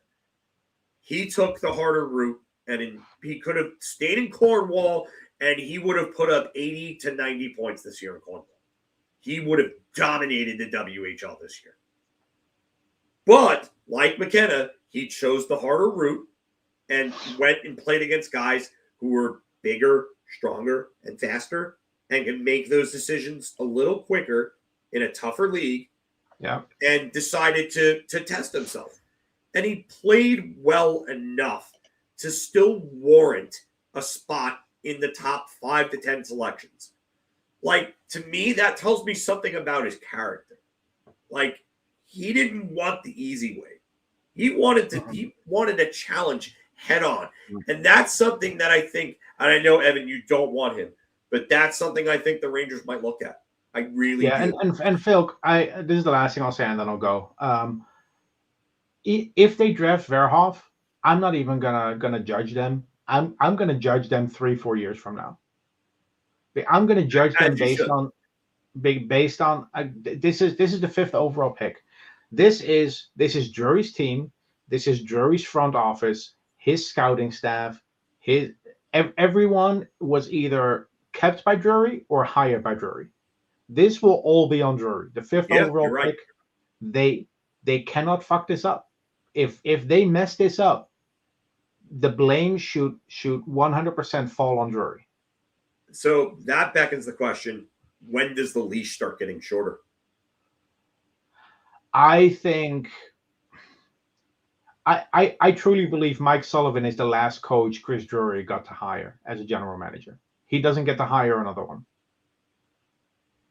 When Sullivan's out, Drury's out. I think Drury and Sullivan's careers in New York are tied together. Yeah. If one's out, the other one's out too. Yeah, I think you might be right about that. How much pressure is there on Drury with James Dolan seeing his Knicks win the championship now? Does that put more or less pressure on the Rangers? Yeah, that's something I've seen on Twitter too, like lately, and I honestly don't know, because of the fact that Dolan doesn't know hockey like he knows basketball, or like he thinks he knows basketball. He thinks he knows basketball. Yeah. Yeah. Like, well, all right. To be fair, Dolan knows more about basketball than he knows about hockey. We could all agree on that. Oh yeah. So, like, I just think that there's too much of a disconnect for me. Like, I just think that Drury is in most positions. Steven, you were around old enough to remember this. How Sather had the ability to go up to Drury in 04, Dolan in 04 and say, hey, this isn't working. We need to rebuild. You need to take your hands off and you need to let me do my thing. And he did. I think Drury's at that point because Sather and Gorton gave that blessing. And I think Drury may have the ability to do that. That's why he was able to put out that letter. Mm-hmm. So, but here's the thing. He fucks up that Trocheck deal, he is going to have a microscope on him at all times. Yeah. And also Sather in 2004 was a guy that brought 5 Stanley Cups to Edmonton. Right? This was not 6? 5. No, it was 5. 5, yeah. 5. He brought 5 cups to Edmonton. He had a lot of leverage, a lot of leeway. Drury hasn't won anything as a general manager yet. No Hall of Fame resume there. I don't think you have to say the yet part. I'm being polite here, Evan. No, I said no Hall of Fame. No. Steven said yeah. No, I added the word yet. I don't think there's a Hall of Fame resume coming from Chris Drury. I was like, I don't know about that.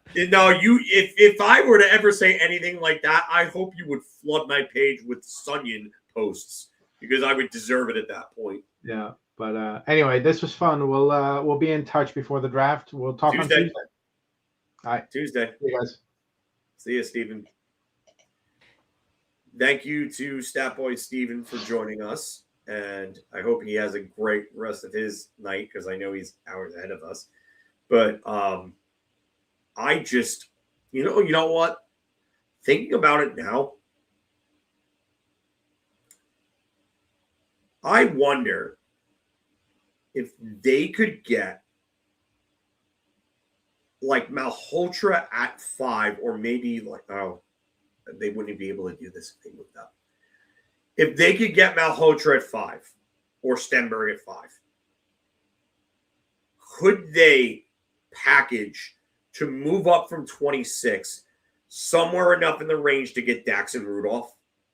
Because like he might be the best offensive defenseman in this entire draft in terms of pure offense.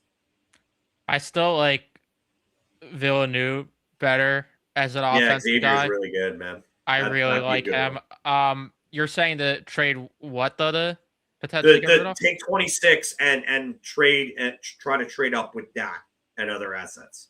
Well, my thing was not necessarily for Daxon Rudolph, just because like right now I have other prospects I like more than him. But my thing is like I was saying it to Matt that I think the smart thing to do is you have 4 third-round picks on your hands. There's no reason not to. If there's a player that's falling in the draft in the first round, or someone that you might value, which God only knows who this team evaluates as good, but if there's someone in the first round worth trading up for, you could use your first and second round pick, your late first round pick, second round pick, trade up to get into like the 15 to 20 range and draft the guy you really want. And then you could use some of those third round picks to get yourself back into the second round if you wanted to. So even if it's not for Rudolph, I would not mind if they did it for just to look at my draft board for guys that might fall. I really don't know because the rankings are kind of all over the place. Rock? I have not watched Marcus. I watched Liam. I liked Liam. I would not mind Liam Rock. I liked because the consensus is weird, or the rankings are weird, I should say, with this guy. But if Malte Gustafsson does fall, I'd like him. But I don't know if he's gonna fall into that range. I think he's just gonna go within the top 12, I would say. Because I keep hearing Klepov, Hextall, guys like that. I don't know if that moves the needle for me there. No, I don't like. I wasn't in love with Klepov. I liked. Again, pulling up my list here. I really Tommy like. Blale might be. That was the guy I was gonna say. Tommy I liked Blale a lot. is a good one. I think he's gonna go higher than where he is.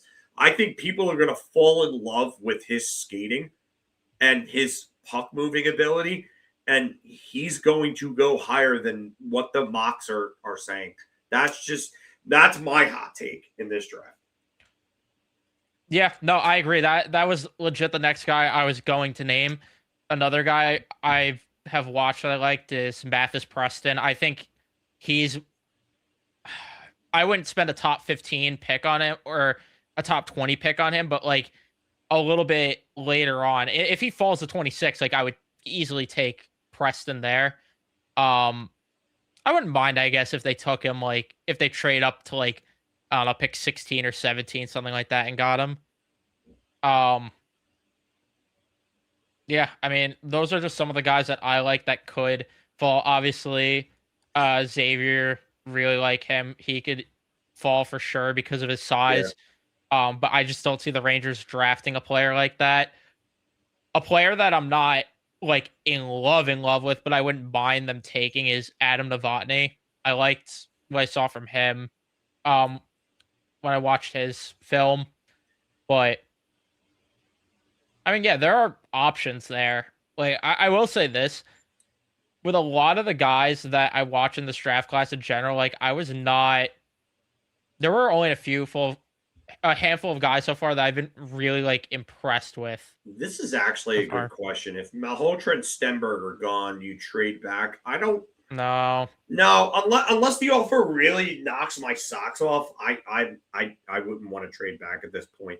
You would really, I think in order to do it, there would have to be a real good young talent that's like established, that's close to really breaking out in order for me to try to make a deal like that. Like the only way you could sign me up with trading back at all is, let's just say, like, because I want them to take Vigo Bjork, but let's just say they're not going to, which we know they're not going to, and say there's a team like, I don't know, obviously you don't know until the draft falls into place, but like, let's say Winnipeg wants to trade up and get Vigo Bjork at 5, and you could recoup another asset or two with that, and you could tell me that Smits will be there at 8, I would do it. The problem is you take the gamble of, is Calgary or Seattle going to take Smits if he's available there? Yeah, I don't know if I feel comfortable taking I don't feel comfortable taking that gamble either. I don't know if I do. I don't. That's the problem there. Like, the maybe with Seattle, if you make that trade, maybe he falls past Calgary, but I still don't feel comfortable enough with that.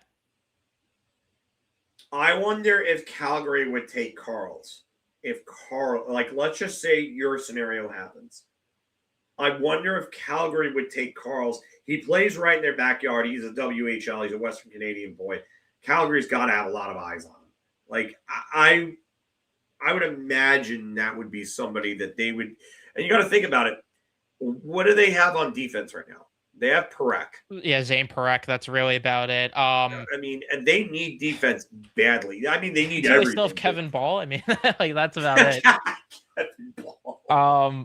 Zach Whitecloud. No, they got Zach Whitecloud. They do have Kevin Ball. All right. I'm not going to clown on Whitecloud. I like him as a third pairing D. Jan Kuznetsov is on their back end. Oli Mata and Hunter Brustevich is their daily face. You know what? I liked Brustevich as a prospect. I do think that. I think there is some. Is it there two of them though? Yeah, I think you're thinking of Henry. Henry, I think, is the better one of the two. Oh, that's yeah. Yeah, Henry's the better one of the two. Henry was the one drafted by the Kings. Yeah. But nonetheless, yeah,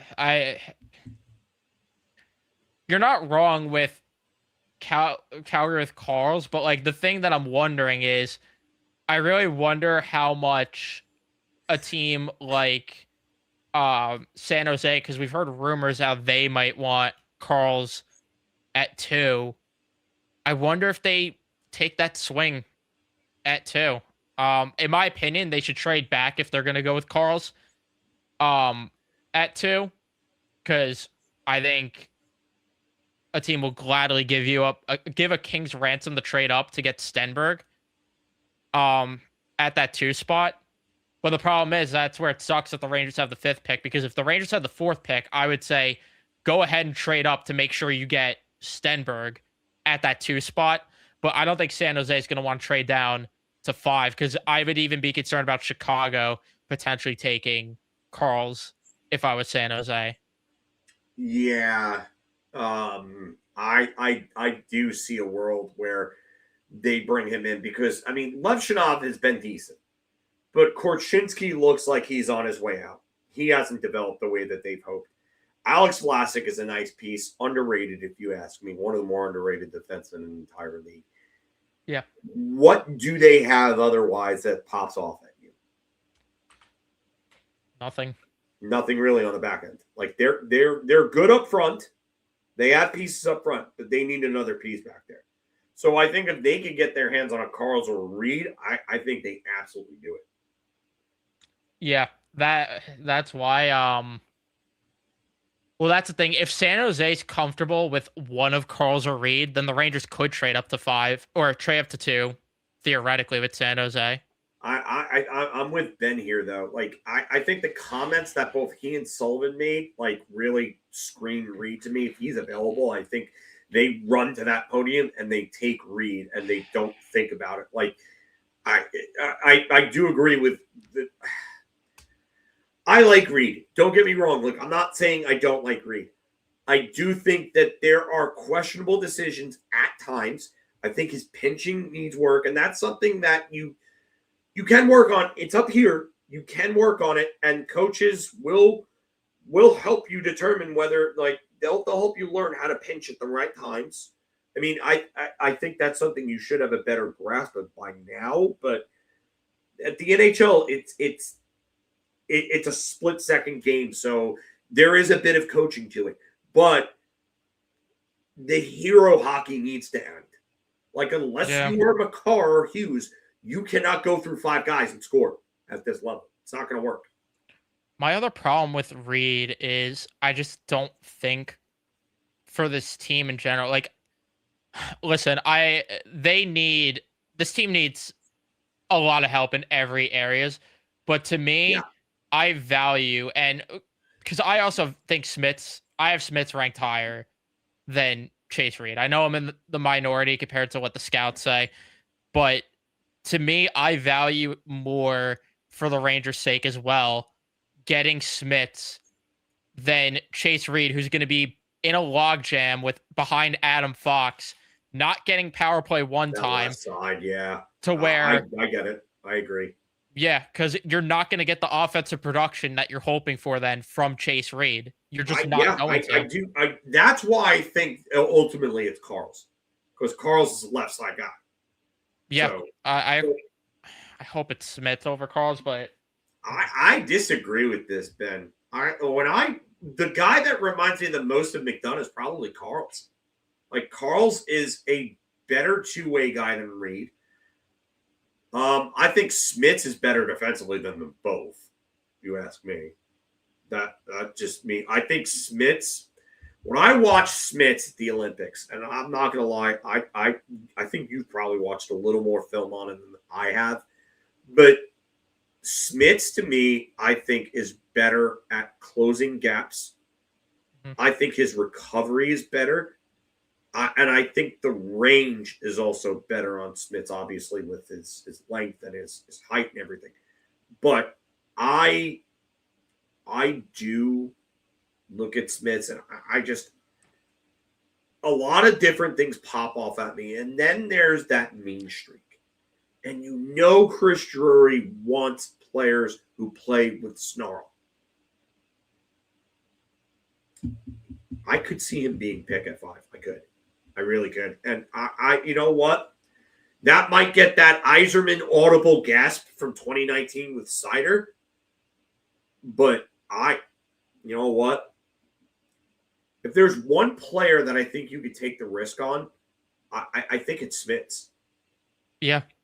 And I agree. And the other thing that really stood out to me is, again, like we talked about him doing what he did against men, but how about in juniors when he is making it hell for Gavin McKenna during those international games? He was Yeah, making it hell for Gavin McKenna. yeah. So to me, like this is the guy that I want.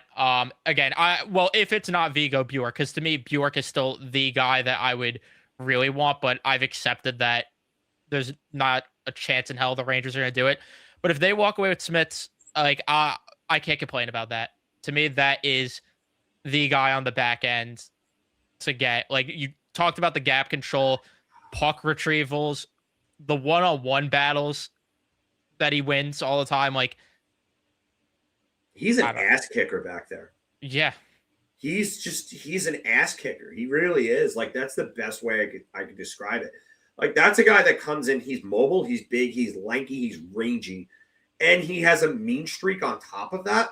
Like, I don't want to use Pronger's name just because, like, everybody would go, oh, you're comparing him to Chris Pronger. Like, no, like, those are some things a lot of scouts saw in Chris Pronger at the same age. I'm not comparing him to Pronger. I don't think he's. It would be stupid for me to do that. I'm not, but I'm saying scouts saw a lot of the same things, and they fell in love with Pronger, and that's why he shot up the way he did in '93. I believe that Smith. Let's take this out of the equation because I don't think it's just about that. I really don't.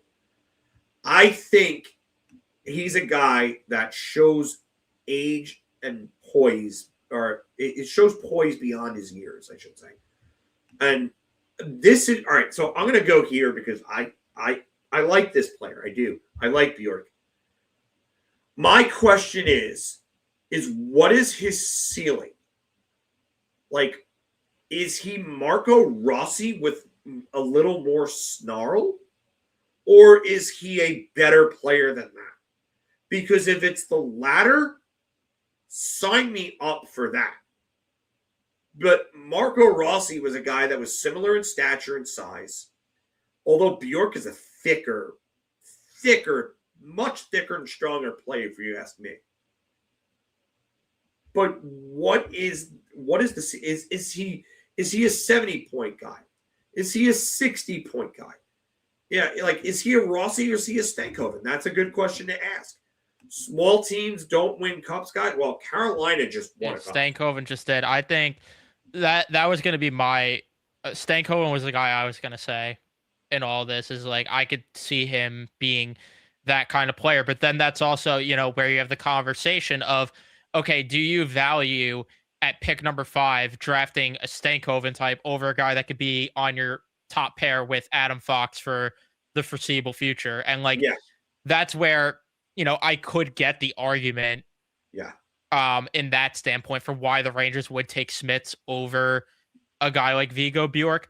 But to me personally, I just value the fact that, well, there's two separate things. One, I value getting another guy that I think you could argue is BPA at that spot and does play the center position, especially because this goes in hand with the other argument is I think later in the draft, you could still grab a very solid defenseman and trade up like we were talking about before, where once you get past Stenberg, McKenna, and Bjork, like the drop between those guys, and I think the next highest forward I have is Wyatt Cullen, maybe. The drop off between Bjork and Cullen is pretty significant. Yeah.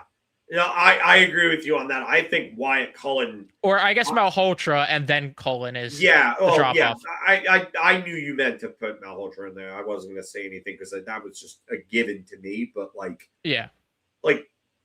my question is like when I look at Bjork and I look at Stankoven's skating looks very choppy, weird, unorthodox. Well, I think Bjork is a better skater. What's that? I think Bjork is a better skater. I was just going to say, Bjork, I think, has better hands, is a better skater, and I think is a better offensive talent. I agree. Stankoven, to me, is the guy that his motor gets him, his motor and his smarts get him points. Like, I don't think he's the polished skill guy that Bjork is. Bjork, I think, is a similar player in terms of stature and size, and maybe that thick, tanky type build. But I think Bjork is objectively, for me, a better skater, better hands, better playmaking ability too. So that's yeah. But I do agree with you. Like, the point comes down to, like, what do you prefer there, and can they trade up to get another defenseman? Because the run of defensemen in this draft is very good. You're right, though. The run of forwards, like, after those big guys, like, Wyatt Cullen is the best after that, because you go into your Cullens, your Hextalls, your Lawrence, your Rucks. Like, are those guys nearly as good as the other forwards we mentioned? No, I don't think so. We're going to bring Matt back in, because Matt's back here. Welcome back, buddy. What's up? Yeah, because at least with the defensemen, like, you could get Villeneuve late in the draft, potentially. You could get Tommy Blea later on in the draft. Like, those type of players will be available, and I think they have top 4 potential, where forward-wise, a lot of these guys later on are going to be, like, third-line forwards. Right? Yeah, I would say, like Cullen, to me, like, I didn't want to use his father as a comparison, because I do think that I think he's more skilled than his father was. His father was just a very effective third liner. But I think there's some skill, but I think those guys at best could, like, top hours, maybe second line centers. That's where second line players, I'm sorry. But, like, I don't know, man. Like, and to bend to this point, to this comment, like, I'm not saying Stankoven was a first line center. I'm saying I think there's more polish on Bjork, and that's where my internal dialogue, like, my brain splits down the middle, because, like, I'd have no problem taking Smits. I have no problem if they take Bjork. I don't. Because I think at that point, those are the two guys that pop off to me at 5. And I say to myself, like, wow, like, these guys have the most potential left there for me. I'm Matt. I mean, I don't know what you're thinking, but jump back in, because you just got back, buddy. Yeah.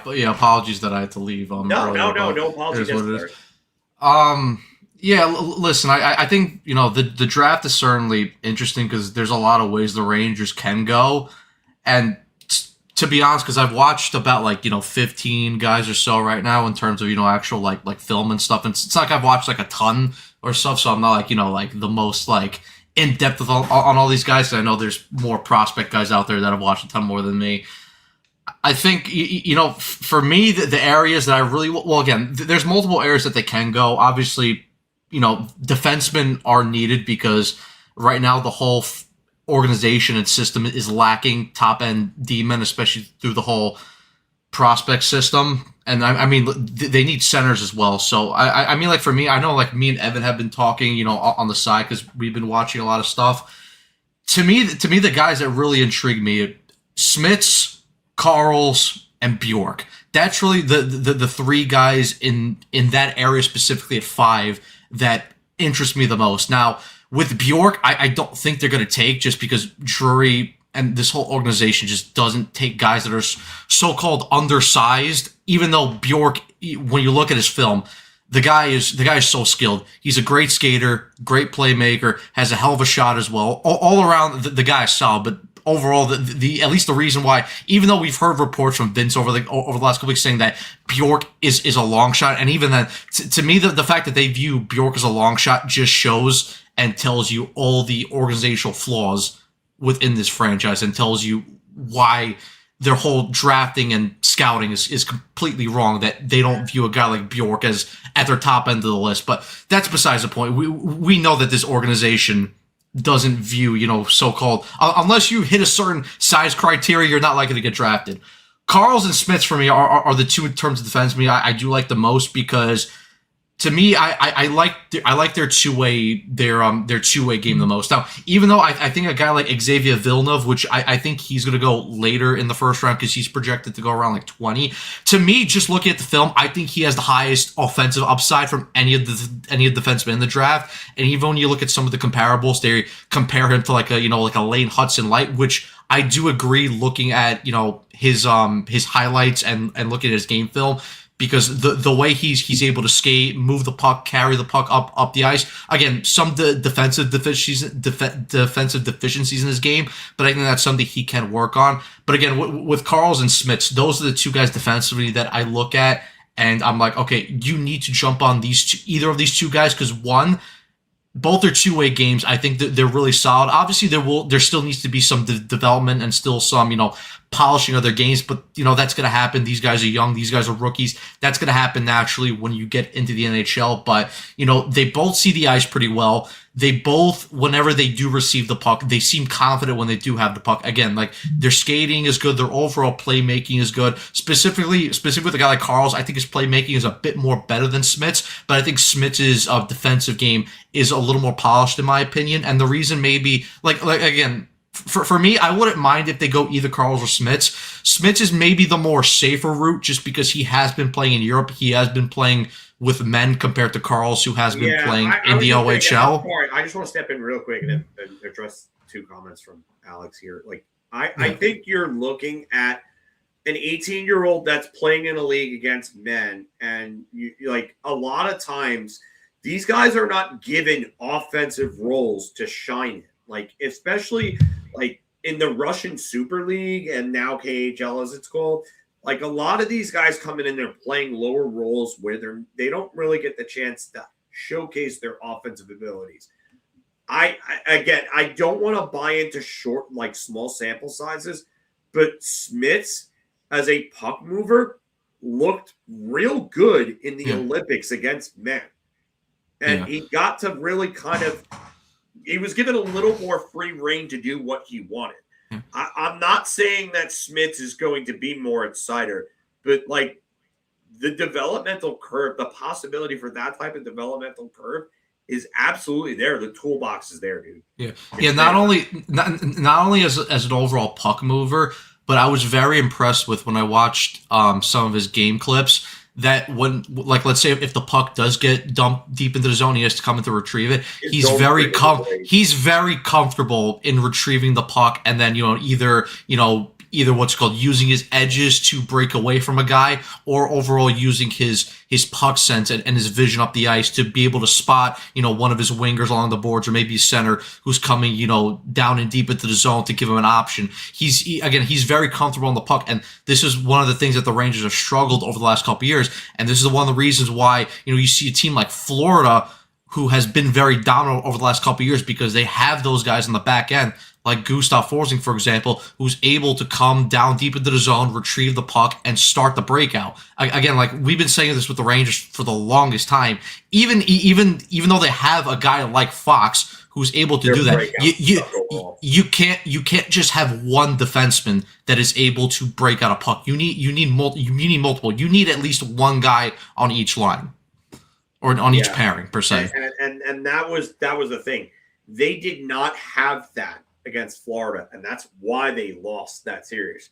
It's not because of the lack of scoring came from that, but they were pinned in their own zone, because the difference literally, and I said it earlier when Steven was on, the difference between a failed breakout and extended defensive zone time, high danger chances, and goals against, and a clean breakout is literally this much. It is literally that much of a difference. It is a split second's worth. If there is the slightest thing wrong in a play, then you are hemmed in your own zone in today's day and age. And that's why defensemen do not play on their offhands. Like, the vast majority, I would say 98 to 99% of defensemen in the NHL do not play on their offhand. You are left-handed or right-handed defenseman, because it is easier to receive and make those passes and breakoffs because they have to be that pick. Smits, to me, when I watch him, I see a guy that can move that puck out. And if you want to tell me that the offense isn't there, okay. I still see a guy that could be a top pairing complement to a guy like Adam Fox in the sense that he's able to get the puck and move the puck or get the puck to him or and I still think he's mobile. I still think he's rangy. I still think his gap control is very good. Yeah, that's another thing. His gap control, his defensive stick, that was something that I also liked from watching the clips. But again, it's like with Smits, would you like him to be, an all around, great defensive player, especially, if he's able to add the offense to his game? Sure. Listen, like I said, I'm not going to sit here and say I don't want that. Like, I would love that, but I do love how he's able to do the little things right. And if you're able to pair him next to a guy like Fox, like that's the thing that Lindgren wasn't able to do. And that's why we start to see, Fox's game start to drop a little bit, especially towards the latter end when Lindgren was here, because Lindgren did not have the capabilities or the skill set to do the little things to help improve Fox's game. So again, listen, you don't need Smits to be this, all around, greatest offensive defenseman and all around two-way defenseman. But if he's able to just be a solid complementary piece to Fox, and he's able to do the little things, and he's able to help him out on the defensive end, and he allows Fox to go forward and push more to do more of his offensive stuff, again, that will be a great pick for me if they do select him at 5. Basically becoming Gavrikov is what you're saying. A younger, cheaper Gavrikov. Like another one would be like Devon Taves. And I think Devon Taves is a bit more better, but he does again to Cale Makar, like what I've been saying. Like, again, I think Devon Taves is a little bit more of a better defenseman than just a nice complementary piece. I think he's a very good second or like a number 2 on a defensive Stanley Cup team. But again, he does the little things correctly, which helps improve Makar's game, even though we know that Makar is elite in his own right. When he was playing with Ryan Graves, and then look at him when he played with Devon Taves. Like it's night and day. It's night and day. Yeah, I mean, it is one of the reasons though why I'm scared with that 5th pick that they're going to take a guy like Keaton Verhoff. Which listen, for me, is there a chance that I'm wrong and Keaton Verhoff gets drafted and he goes into the right situation and he develops into a solid defenseman? It could happen. I just don't trust it with the Rangers because to me, he has the wrong skill sets for me to go into the Rangers or because like again, like when I watched him, skating's not good. And second of all, when he has the puck, when he has to break it out, I just don't see a guy that's very comfortable on the puck in terms of the breakouts. And second of all, with the retrievals compared to a guy like Smits. So it's like I said, Verhoff might go into another team, another situation, another development system where they're able to coach him and develop him to become that better defenseman and get that better skill set out of him. I just don't trust it with the Rangers. I think there's much more safer and better options compared to a guy like Verhoff. I'm just scared that they're going to take a guy like Verhoff because Drury sees size and hitting ability and they're like, that's my guy. That's the whole reason why I'm scared, and I'd rather steer away from a guy like Verhoff. Yeah, I mean, and that's more than fine. I do think that Verhoff, I think he gets judged unfairly because, like I said before, like he took the hard route, like Gavin McKenna did. Like they could have both stayed in the WHL. And they could have been the 1 and 2 best players in the WHL. Verhoff could have been the best defenseman there this year, and McKenna could have scored 200 points almost in his sleep. Like there's no way around that. Like their numbers with with Cornwall and Medicine Hat last year tell you that they could have absolutely dominated. The issue I have is that there's a lot of talent with Verhoff. We talk about left side and right side needs. That's where I think if that really is the case where they're prioritizing left side puck movers, you go and get Smits or Carls and stay away from Verhoff and let somebody else develop him at that point. And you know what? If Verhoff ends up being the best player in the draft, okay, then fine. Or the best defenseman, sorry. Fine. Okay. But do you take a guy that is a complement to an Adam Fox? Or do you take the swing on Bjork, who could maybe be a legitimate top 6 center, maybe let's just say second liner with room to grow into a possible first line center? That's where I think the internal dialogue has to be.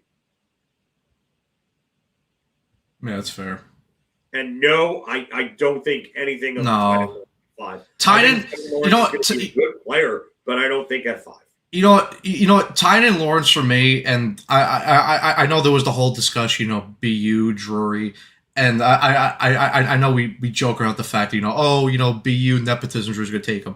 I did watch him a couple nights ago, and to me, Lawrence, I think what Lawrence will be, I think he'll be a fine middle 6 3C guy. Again, nothing wrong with that. Just from what I watched from him, I wouldn't take that at 5 because I do like his two-way play. I think he's a very good defensive player. He hustles his ass off back on the back check. He is very physical. I just don't think he has the top end offensive skills in order to reach the next level. Now, listen, this might be a case, like I said, with Verhoff. Maybe he goes into another organization that's able to develop those offensive skill sets, and he's able to become maybe, like a very good 2C. Again, I just don't trust the Rangers as the franchise to be able to develop those offensive skill sets. Because like I said, I like the defensive game from Lawrence. I like the physicality. I can't trust the Rangers to develop his offensive skill set. Well, I was going to say, the guy that I don't know if it's a fair comparison exactly, but I could see his ceiling being not necessarily to the player comp, but just the role comp of what Trocheck is, where it's you could get away with him being your number 2 center, but ideally he's better as a number 3 center on a legit contending team. Because the tools, some of the tools are there, especially with the IQ that he has. It's really just he's kind of average at everything. That's how I felt when I watched him. Average at skating, average playmaker, average shooting.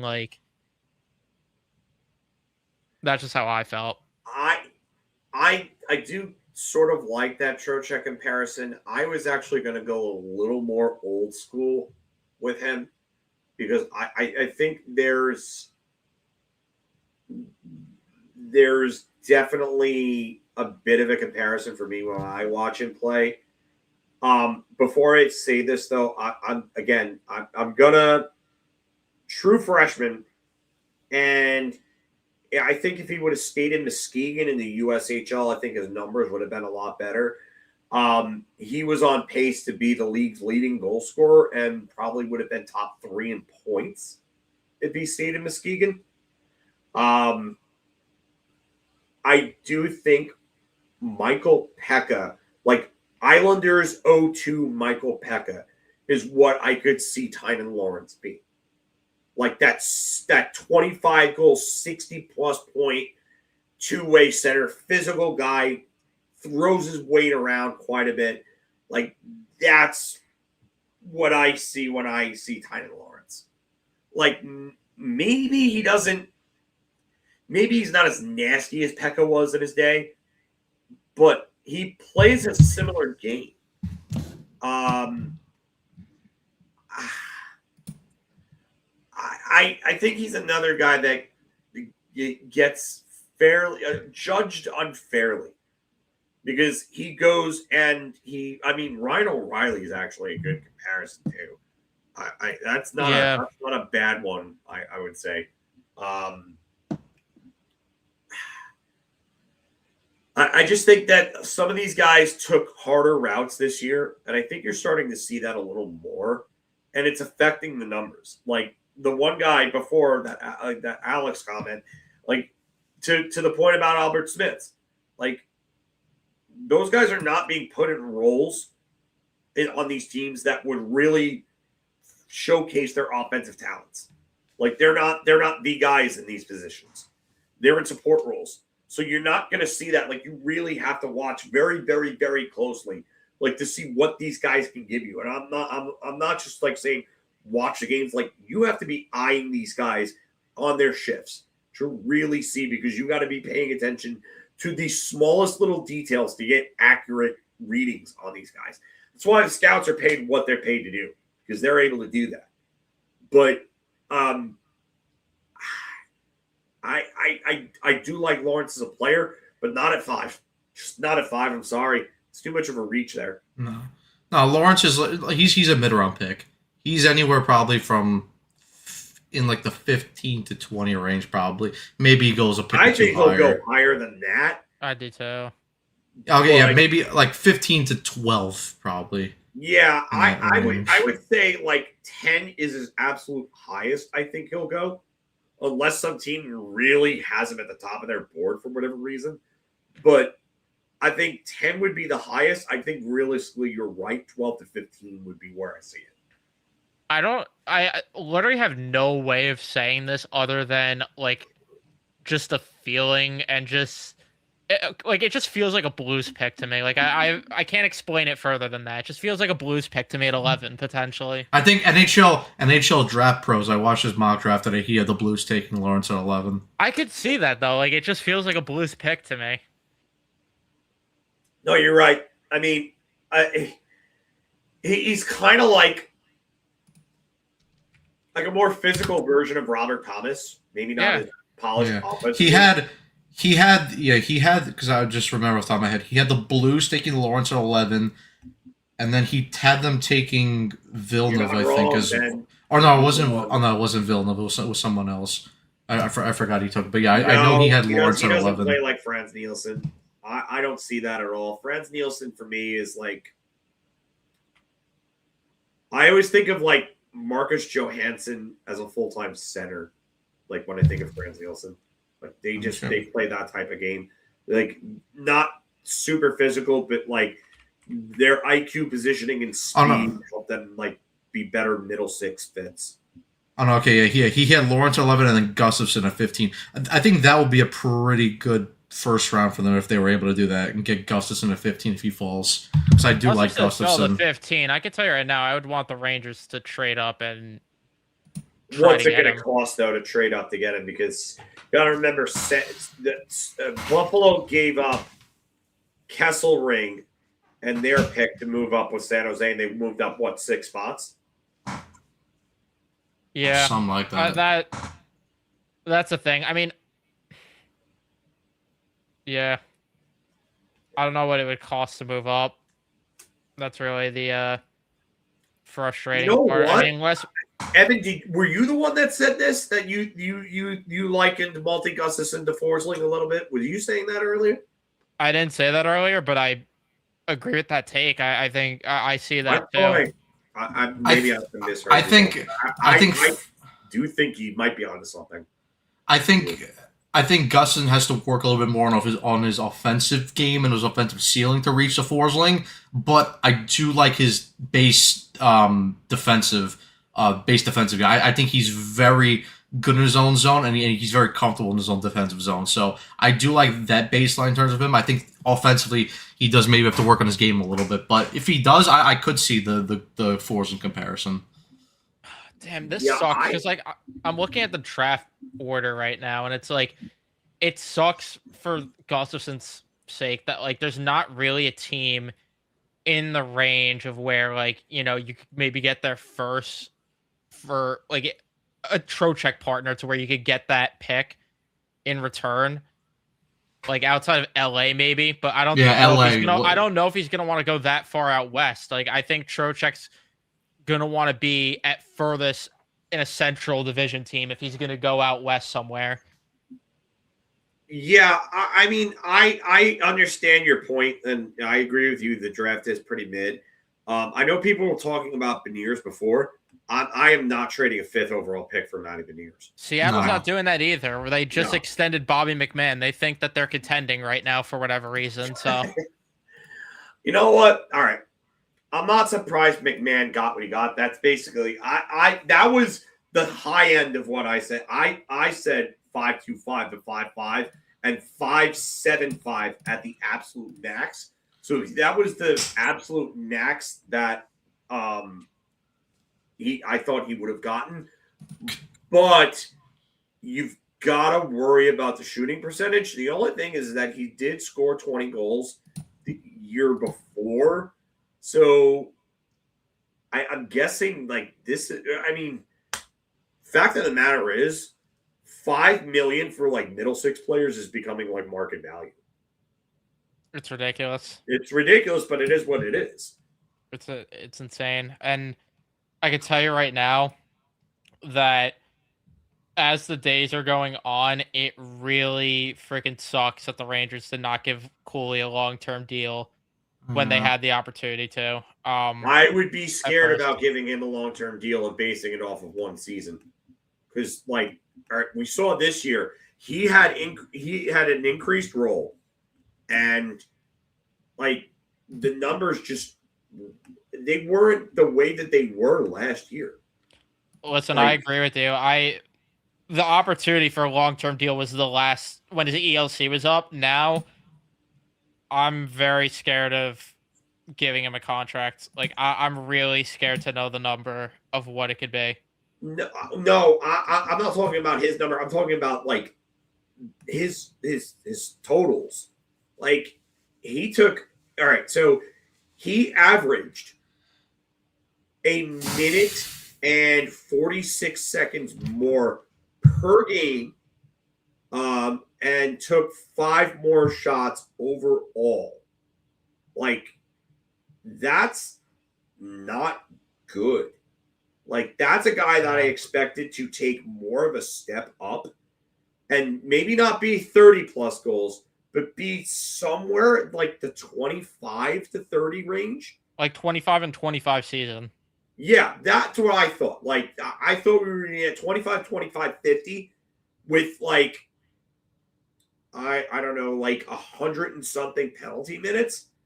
And he just never took that. And the hits, like 302, like that's awesome. Like I love that.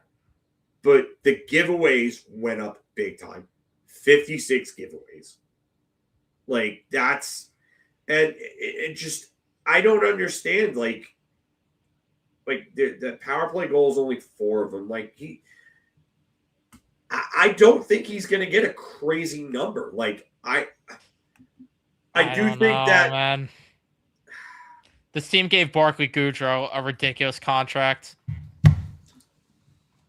I honestly think he could probably get something in the 5 million range, just because, like I said again, like middle six players are getting that type of money. But I don't think he's getting like 6 plus. I wasn't gonna say 6. I was gonna say 5.5. I think that would be fair, considering what's going on. Like that would be. I don't know if I'd want to give Will Cooley. Like if he has a similar season to what he just had, I don't know if I would give him 5.5. I wouldn't necessarily like it, but that is fair market value right now. Like all the contracts are pointing to that, unfortunately. That's why I'm saying, like, just back to my initial point that when his ELC was up, they should have just signed him long term then and there. But did he want to, though? That's the question. He might not have wanted to do that. Fair. Fair. But it's also, if the Rangers did want to, I wonder what the offer they presented was if they did try to go long term. That's what I wonder. I definitely I listen, I agree with the point, but I just I don't know if I wanted to, and I'm kind of glad that they didn't, because if we don't know if this guy is stagnated. We don't. So like if he's stagnated and this is what he is, then he's probably not getting a massive raise. And it's probably good that they didn't go crazy on the term with him, because if he's a middle six piece, and listen, you get this out of a second rounder, you're pretty happy with that. Not all second round picks turn into star players, you know? Oh.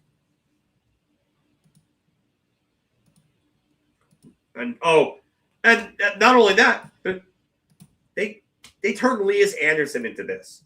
So I again hate the fact that Elias Anderson, it's a bust, but they at least turned that into that.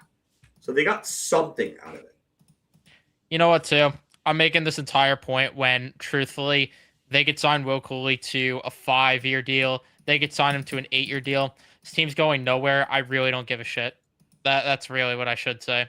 What difference does it make if he's signed to a shit contract or a fair contract? Yeah, because what's the alternative? Dealing him away and continuing to go backwards? Like, if we're going to do that, scorched earth. Yeah, that's also true.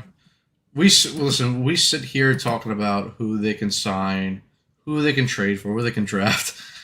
Realistically, they're so far in purgatory.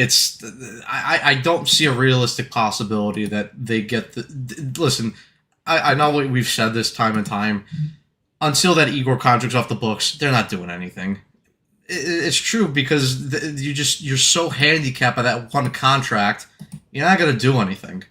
So, yeah, Alex, that's what I've been saying. Like it's what the market is like this day and age. And really, if you want to look back on it, you could go back to the Kevin Hayes contract that he signed with Philly when they gave him like $7 million or whatever it was. Like, that contract kind of screwed up the entire market for middle six forwards. So, I mean, yes, the cap going up like helps, so or hurts rather in this instance, but like the middle six players started getting more expensive because of that deal. It's the fact of the matter. It's the market. You know, Bobby McMahon, I mean, listen, that's whether or not he's Jared McCann 2.0 is to be determined. But I'll tell you right now, like, he's just another spoke in the wheel. His contract is not the reason these guys are getting, middle six guys are getting this money. It's just, he's just, again, another spoke in the wheel. yeah. But I don't, again, I'm not, I wouldn't touch Beniers with a 10-foot pole. And I like Beniers. Columbus not trading Fantilli. Columbus is not trading Fantilli. I'm sorry. That's unrealistic. McTavish, I know everybody talks about the skating, but that's a player I would take a chance on. I agree. And I don't know if the Ducks would do this, but like, just as the framework, I would really love if the Rangers could find a way to do a McTavish and Mintyukov package deal where it would have to be more from the Rangers side, but Trocheck and Schneider going the other way in that deal. If Trocheck's willing to go that far out west, it'd be nice. But trading Schneider, it's a funny joke. Schneider would, yeah, I would love to do that. I knew you were going to go and say Schneider. I didn't think you were going to say Trocheck. I don't know if Anaheim would want Trocheck at this point, though. I mean, why not, though? They need another center, and realistically, who are they getting that's available? Because he's well on the other side of 30. I think they would want somebody young. But if they are looking to contend still and they can't get Larkin, I don't know. I mean, I guess because the problem is, like, I would say go and get Robert Thomas, but after seeing what they rejected from Minnesota, I don't know realistically what you'd have to give up if you're Anaheim to get Robert Thomas at this point. Yeah, that'll be Tuesday. So, like, what would it take for Anaheim to get Robert Thomas from St. Louis? Because again, that would be the guy to get. But yeah, if it's not Larkin and it's not Robert Thomas, I mean, really, what choice do they have at center to improve for next year? I get what you're saying because they would have to go get a number 2 at that point if you're dealing away McTavish. I just have a hard time seeing them trade for a guy that's going to be 33 in July. I mean, at this point, that's like, the thing is, you're wasting another year at this point of your team next year if you don't upgrade that 2C spot. That's really the problem. Yeah, but their core is so young that they don't have to rush this along. Like, they're ahead of schedule. You got to remember that. Yes and no. Yes and no, because they have a couple guys on the wrong side of 30 as well. Sure, they're not integral pieces for them. You could argue they're complementary pieces, some of these guys, but all right. So Troy Terry's going to be also 29. Ben is making a really good point. GMs do love to rush things out because I mean they're talking about getting a center either way. Yeah, but Verbeek hasn't shown that so far, so I'm inclined to not believe that. He went and got Kreider because Kreider came cheap. Drury absolutely got screwed in that trade because he's Drury. Trouba, they took the contract on, and all they had to give it was Vakanainen and a fourth, something like that. It was just. Again, garbage contract, small return. It was a buy low situation with a medium size reward, and they ended up getting the reward because the dude got 35 points and 10 goals, which is his best season almost since 2019. Killorn, I guess that's one of those. Oh, we need a veteran guy there. Let's go get it. Granlund hasn't worked out. He would be there 2C. Granlund could be there 2C.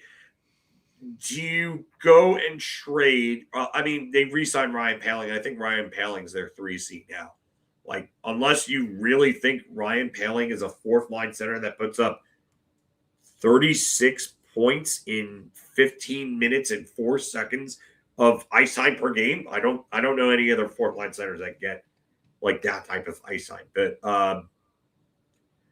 I just look at this core up and down, and looking at the all right. So Gauthier was their top scorer, 22.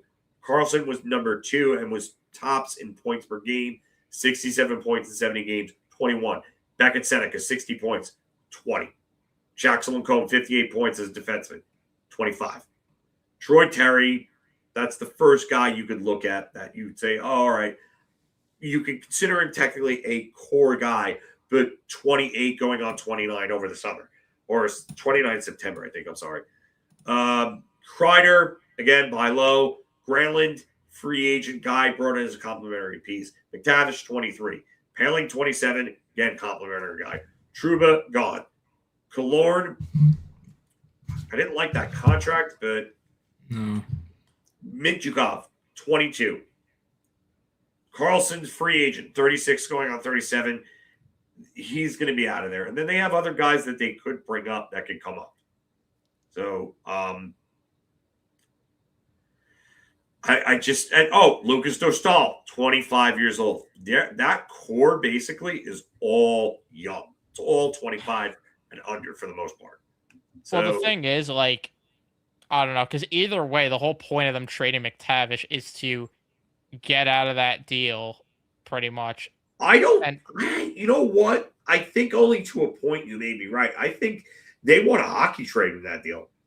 I think that's why I think Trocheck could be that, and that's why I think Trocheck could be that. What if in this situation? What if the Rangers took Vetrano back? You basically offset a little bit of the money the first 2 years then of the Trocheck contract. If you eat the Vetrano contract, because Vetrano's making only $1 million less than Trocheck, and Trocheck has 1 extra year than Vetrano. I don't see that.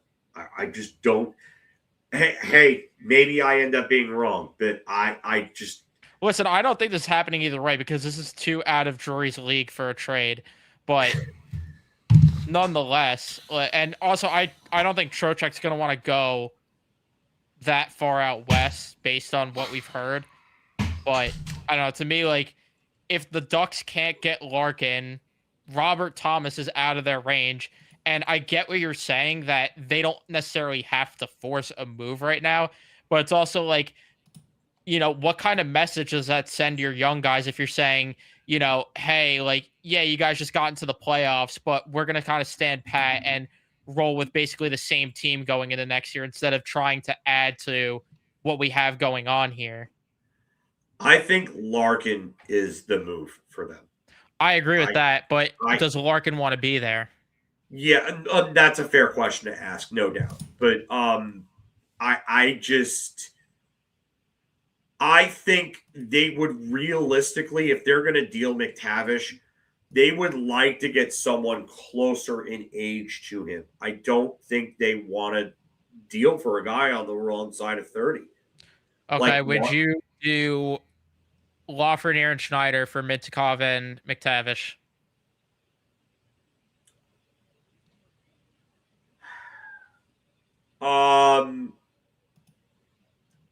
I would have to think about, because if McTavish is having these types of problems, like you're exchanging question marks, but you're getting Mintyukov for Schneider, which I think that's a win for the Rangers.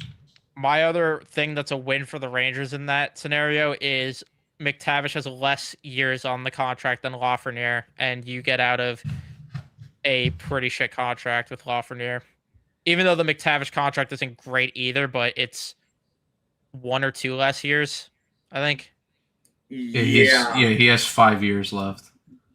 And was Laff have 7? Because it was an 8-year extension, right?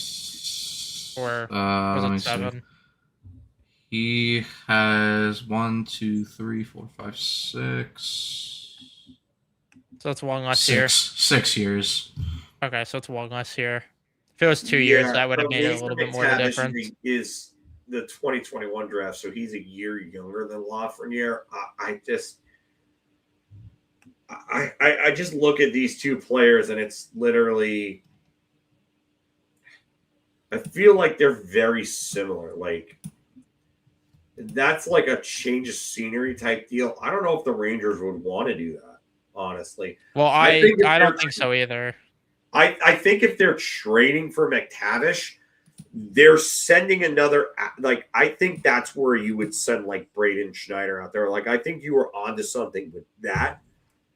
I would love to open it up to get Mintyukov as well, just because of the fact that I think they would like to get a defenseman back in that deal too, and not lose too much depth there. But I think there would have to be something in there other than Lafreniere in order to make that work. Well, my thought is with that is, like, I don't know, because Lafreniere, I would still say, is the best player in the trade, and then it would be McTavish and Mintyukov, and then Schneider's the worst player in that trade. I would agree. That's kind of how I view that. I know. I don't think you're wrong there. I don't. I feel like you're trading question mark for question mark, though. Like, what? But you're getting Mintyukov over Schneider then at that point too. But is that enough of an upgrade? Like, because I think Lafreniere's ceiling is higher than McTavish's, if you ask me. I just saw what you saw, Matt. I don't know. I think it's the same thing. But yeah, it is the same thing. Is it from Twitter? What you saw? Yes, it is from Twitter. Okay. I don't know what you guys are talking about. I'll send it in our group chat. Yeah, I was about to say, like, it's someone that we all know. Oh, God. Oh, we all know him for sure. Oh, man, I think I know what you're talking about. Yeah, I figured it was that. Sunyon. Why on earth would you trade Cooley? That's a player who you keep. No, if you get a clear-cut upgrade, you move him. No, I think Cooley started getting overvalued quite a bit. Real cats in this fan base didn't want to move him to Robertson. Here's the problem with Will Cooley. Will Cooley is a good player. But the problem with this franchise, this organization, the fan base is this organization develops so little in terms of actual good quality depth, that the one actual time that they do develop good depth, the fan base holds on to it like it's the second coming of Jesus Christ. Like, you see other organizations, they develop and draft like 15, 20 Will Coolies. And then the one time this organization actually does it, it's like, oh my God, we can't actually trade him because, oh my God, we actually developed one good player. Like, oh my God, like, no, I'm sorry. A good functional organization is able to develop around, like I said, like 15, 20 of these good guys. The ones that they actually can keep, they keep. And then the ones that they actually can move, they look for other upgrades from other teams, and they look to add superstar/all-star quality talent. But this organization is so incapable of doing that, like I said, that the one thing they actually do it, like with the Will Cooley, it's like, oh, we can't trade him. Nope, can't do that. And that's the problem. Yeah, I agree with you. Like, the way that I look at it is that this fan base thinks that they developed like a Cam Schlittler or a Ben Rice when it comes to Will Cooley. I'm sorry to use Yankee comparisons, but like those guys came out of nowhere to become like and I have been very critical of the Yankees and the development of their prospects. But Schlittler and Rice, unbelievable. Like, Schlittler could possibly win the AL Cy Young this year. Like, he's the favorite right now for it. This fan base thinks that Will Cooley was not worth Jason friggin' Robertson. Like, I can't believe, like, the discussion in the threads on Fitz's.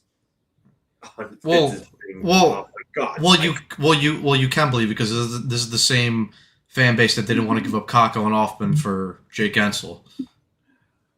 So, yeah. And they're the same ones. And I said this to Matt earlier. These are the same ones that are crying right now that the Rangers couldn't give up 3 first-round picks to get Brady Tkachuk when the window's not even slightly open at all. The window's a brick wall. There is no window. There's no window to look out of. Yeah, Steel I wanted curtains. Brady Tkachuk. Don't get me wrong, but as another piece, not to be the guy and not to give up that many picks to get him. Again, you have to compare.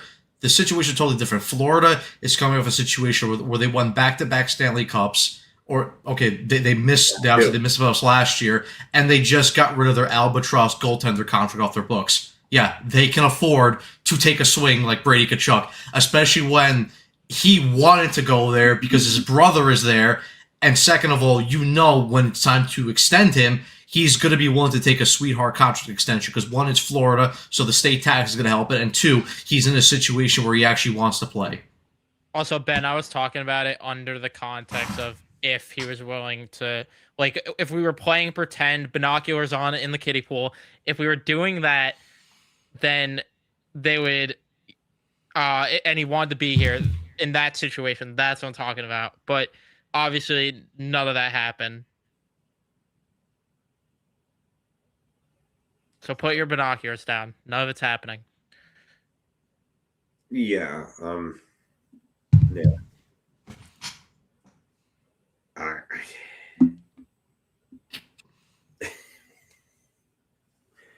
I'm still looking at that post and I'm just saying to myself, sunburn around. What, like, wow.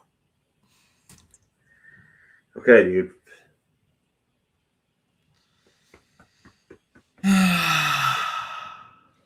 Any old wrestling fans know Barry Horowitz. That was his thing. The pat yourself on the back. Absolutely just stupid. But Brady still makes no sense. You need players like Beniers, McTavish, and for good depth. Well, you need to draft and develop guys like that at a consistent rate, which is, again, why one of the main reasons why this team won't win with this group and why they haven't won since Messier. Well, obviously, Messier was different because they traded for him. But guys like that don't come around that often, either through, one, the trade market, or second of all, through free agency. That's why you need to draft and develop your own Elite 1C. But again, time and time, this franchise has shown that they're incapable of doing that.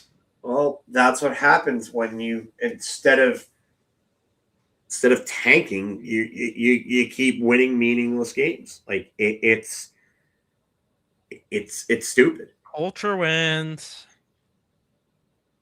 Culture wins. It's dumb. It's the same thing with the Giants. Like they could have had the pick that would have been the number one overall pick, and some team would have traded a king's ransom to get Fernando Mendoza. And what did they do? They ended up winning games and ended up falling down to 5. Like, I love Arvel Reese. Like, I think that's a great pick. But you could have had that player and more on top of the 2 picks you had in the first round in top 10. And you could have, it's dumb. I'm sorry, it's dumb. Sorry, go. No, go, Evan. I was going to say, because, like, yes, Ben, you do have to give up stuff to get, but you need to develop your own players, like Matt's saying. You're not going to win just from building through trades, and the only way you could do, because trades are supposed to be used as a resource to help push you further along or get you over the top of where you are, like we have seen Florida do. But I'm not going to go down the whole rabbit hole because we've done it before. This team is not in a position. I have their forward core pulled up on daily face-off, and I want to put my head through a wall looking at some of the names and some of the positions that some of these guys are in. Like, I'm sorry, they're not 1 or 2 pieces away.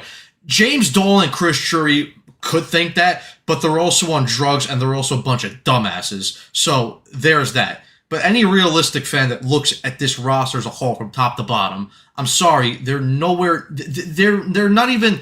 Okay, maybe no, I can't even say that. They're 1 or 2 moves away from making the playoffs, but still, making the playoffs should not be the thing that we're celebrating this team. I know this franchise loves to celebrate Eastern Conference Finals appearances and celebrate regular season champions banners, but that's not what we should be aiming for. But again, this franchise doesn't have any expectations. They don't have any standards. You know, again, they won a freaking 7-game playoff series, and they act like, you know, they won the Stanley Cup. And again, like, this is a point that Stevens brought up before. When you look at every team that has won the Stanley Cup over the past couple of years, apart from one, but again, that is such an exception because of how they were built through the expansion draft. Apart from Vegas, every team was built through a rebuild, and built through a rebuild where you strip everything down and you start legitimately from the bottom. Again, you can't half-ass it like the Rangers, where it's like, you know, we want to rebuild, but, you know, we also want to stay competitive. No, if you want to rebuild, you want to do it the right way. You got to commit fully. You can't half-ass it. And again, look at every team, whether it's Colorado, Tampa Bay, Chicago did it. Boston did it before they won their history and saying Florida didn't do it. Yeah, sure. Yeah, because Florida didn't suck in the early 2000s, which caused them to draft guys like Jonathan Huberdeau and Aaron Ekblad with high picks. Yeah, and Barkov. Yeah, because that totally didn't happen. And then again, like you talk about the trade market, okay, they were able to build up that core, and once they established that they needed to make a change, cool. Then they went to the trade market, and they were able to acquire a guy like Tkachuk for Huberdeau and Weegar. And then they were able, obviously, to go through waivers and, you know, make other trades as well for guys like Sam Reinhart and stuff. But I'm sorry, in modern-day sports, in modern-day NHL, you have to rebuild.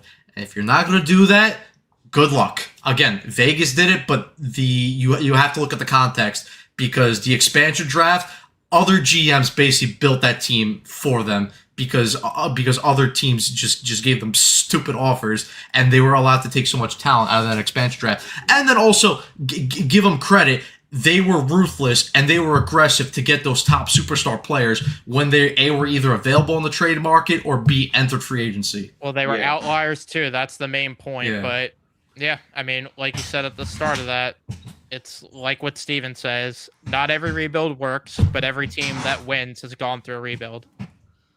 Yeah, and that's another thing that, like, all right, so Tampa had to go through a rebuild.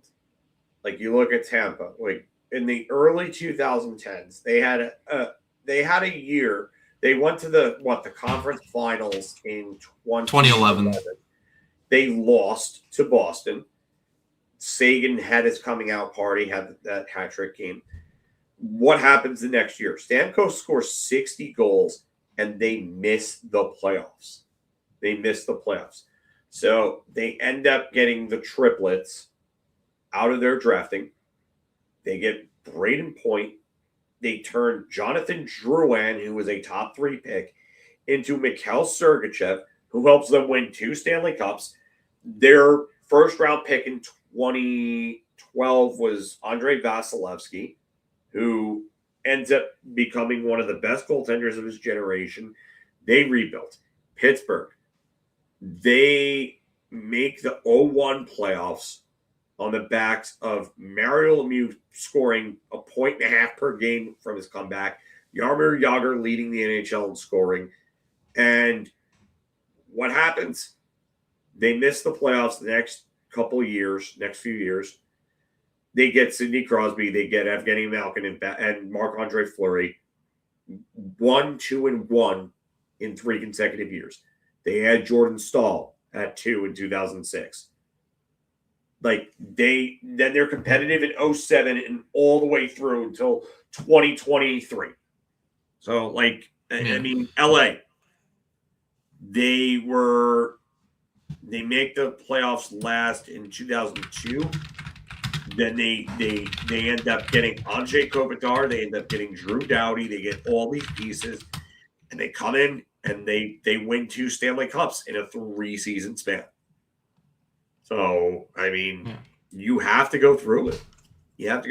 And it's just, I can't stress the fact that culture wins don't do anything for a team, because a lot of the times when these teams are in positions where they're that bad, they're playing players that might not be on next year's opening night roster.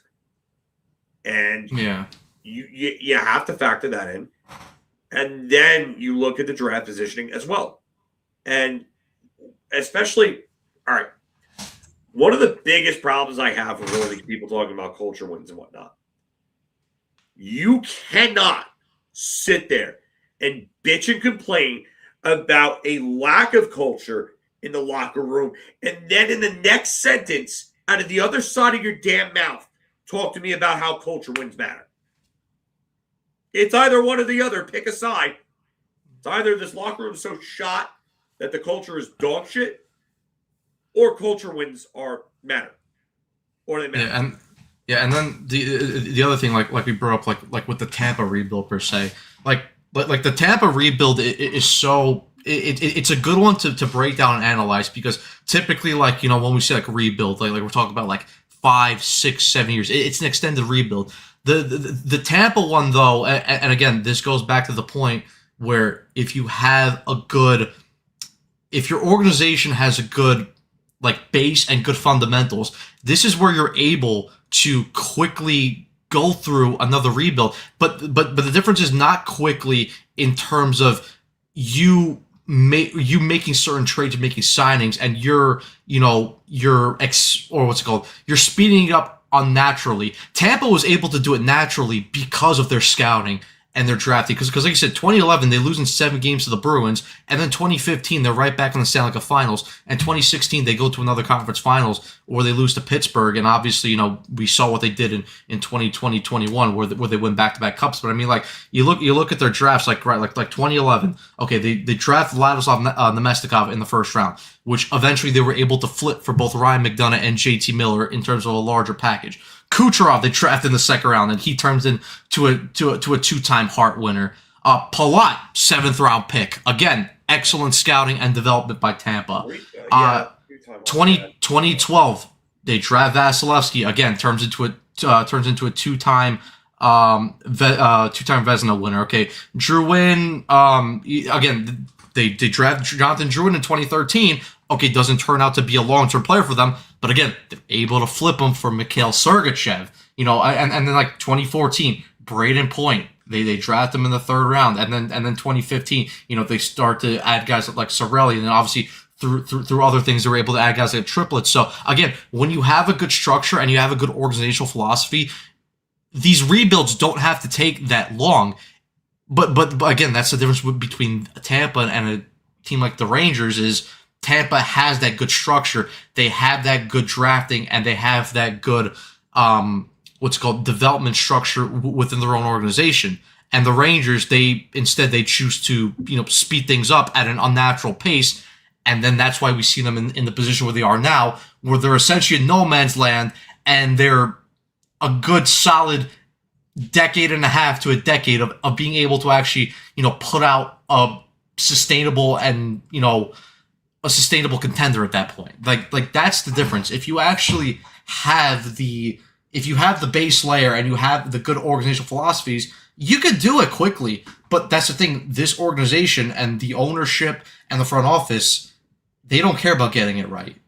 They half-ass everything, and that's the main problem. That's why they have it. That's why they only have one cup since World War II. I don't know if they half-ass it. I think there is a level of incompetence.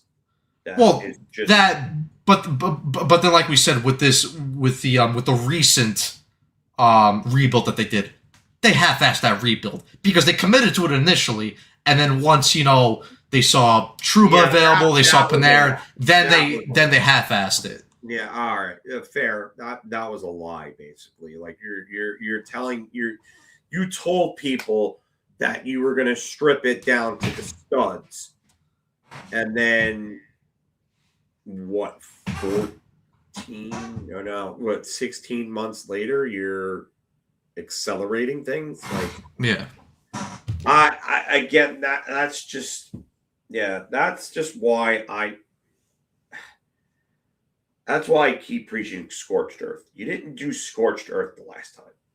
You didn't. No, and like I said earlier, even in the stream, like the team was in a way better state when they sent out the letter the first go around compared to now. Like they didn't even, you could argue they didn't even necessarily have to rebuild then, but they did. No. Now they clearly do, and they're refusing to. Yeah. Man, like, can you imagine though they didn't go through a rebuild and again put the binoculars on and play pretend that they had Ryan McDonough and Adam Fox as a top pair? Like that would have been sex. Yeah, I mean that trade to me was a trade that you didn't even need to. If that was the value that you were gonna. What I said originally when Anthony and I had, because Anthony and I were on off the post when that happened. What I said was that you could have waited and traded him that summer and gotten more for him than what you did, because he had a lot of value. And a lot more teams probably would have been in on him. That trade also would have looked a hell of a lot better if Tampa won the Cup. I will say that. I think to be fair and objective, if they would have gotten a first-round pick from Tampa out of it, like that would have looked a lot better. What they would have done with that, have the extra first-round pick, I'm sorry. Have your fun with that. What year would that have been, that first-round pick again? I think that would have been a 2019 first-round pick if they would have gotten the extra first-round pick out of it. I mean, that draft was like kind of... Because you could have had 3 first-round picks in back-to-back years.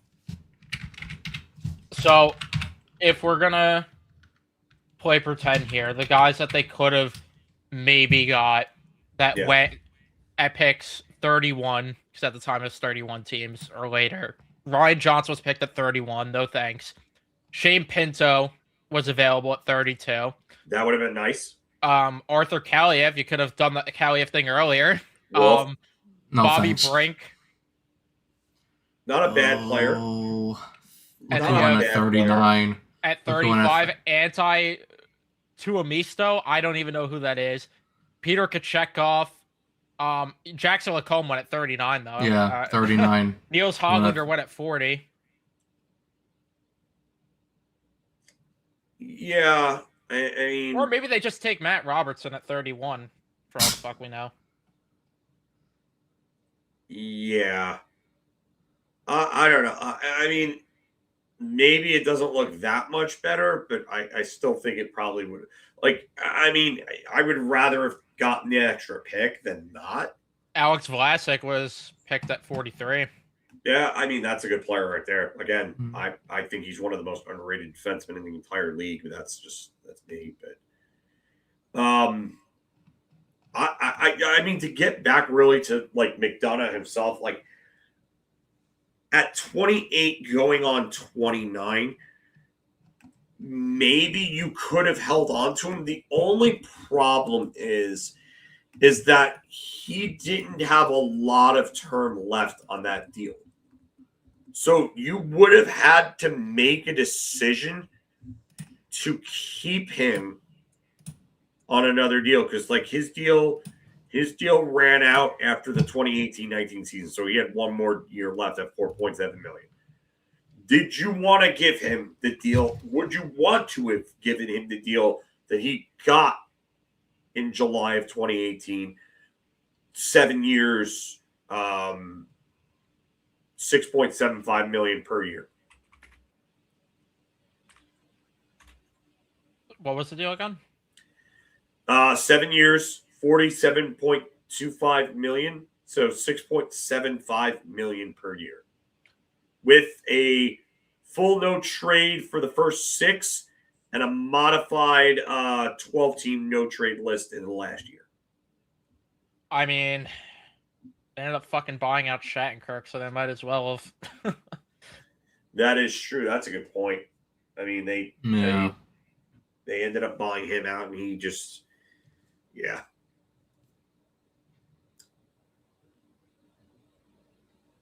Yeah, and he goes to Tampa Bay, wins a cup there. So if McDonough's there, let's just say he stays. 2018-19, I don't think they are bad enough to get Kakko at that point. Like, they're not bad enough to be in the top 3 of that draft.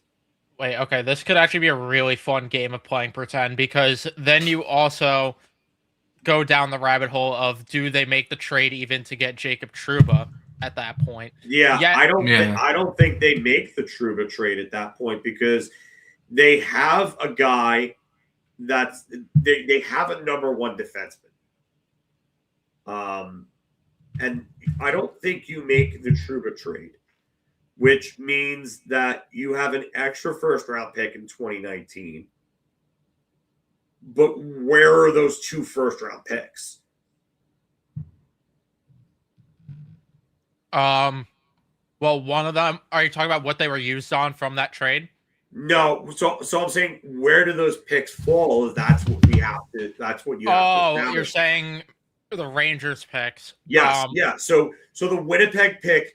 Let's just say that still happens. Like they want to sell off some of their guys.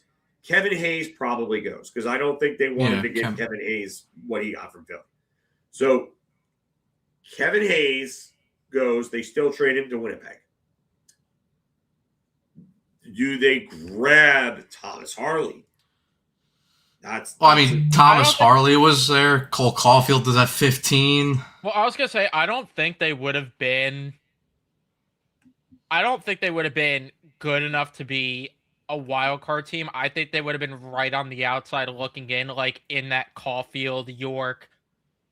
Boldy was at 12. Yeah, Boldy was there. Yeah, that's the thing. Like, all right, so for an example, like this could be a situation where they might have been better off for it. Like, because 100%. I mean, given the trade alone, they would have been better off for it. But of course. But now, we go down this rabbit hole, yeah, this is gonna piss me off more. God, playing pretend sucks sometimes. Yeah, it does. I mean, do they pull in Arizona and go off the board and take Victor Soderstrom? Like, is that where they end up? Do they fall in love with Podkolzin and fucking take him? Or I don't think they would have been do something right and take Boldy? Bold.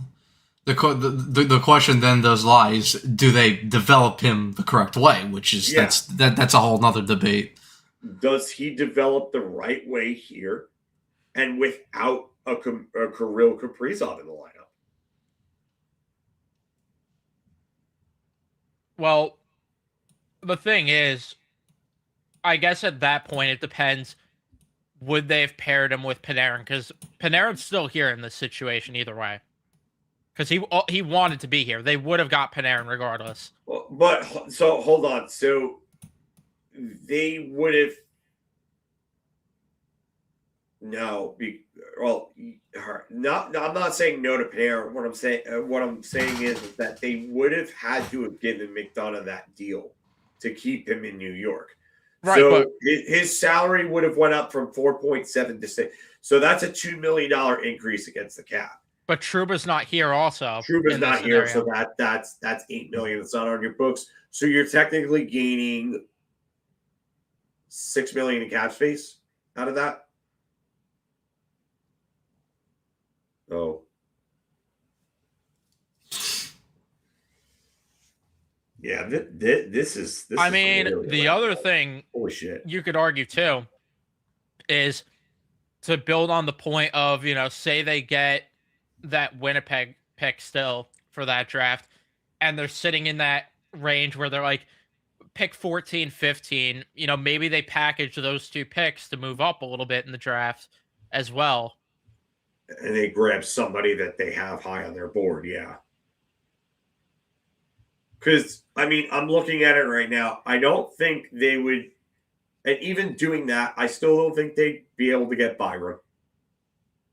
Like, to get that high up, because Byron wasn't the highest they probably would have got was like 8th or 9th. Yeah.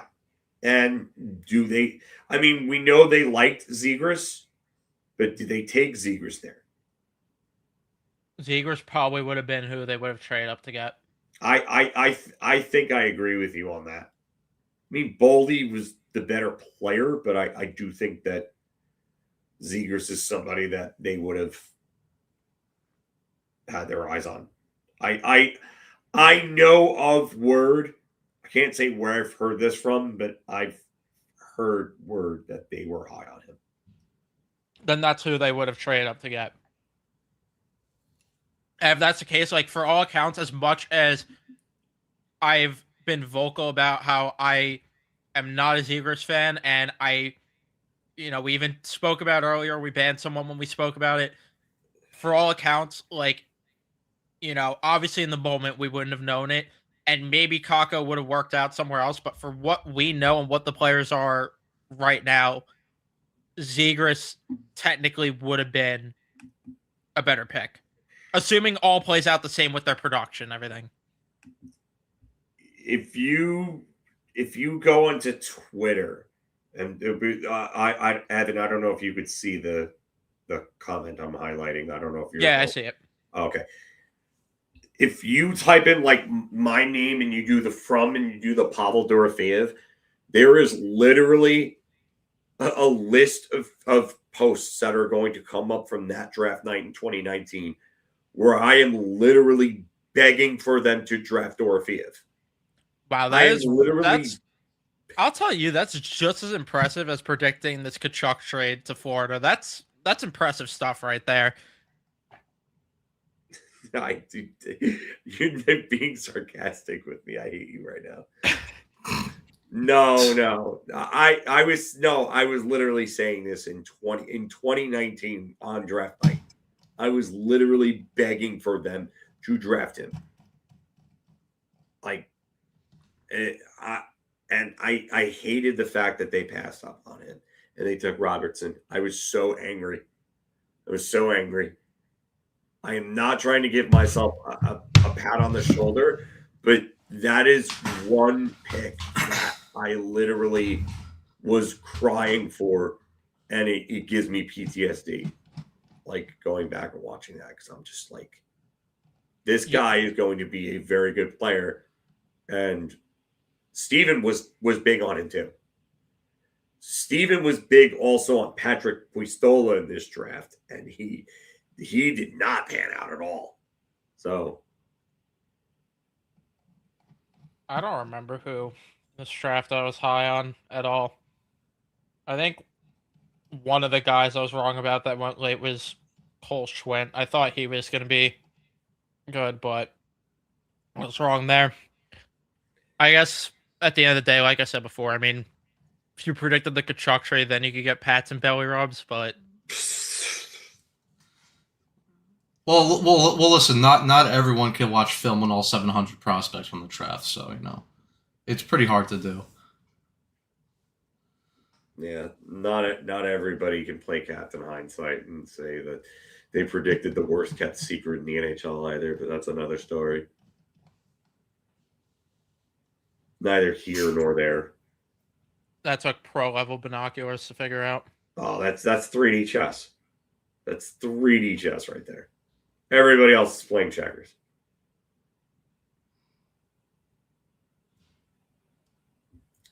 Yeah, I don't think the Rangers are taking Belchets either. If you're talking about the Islanders, Belchits, I don't really like his game that much.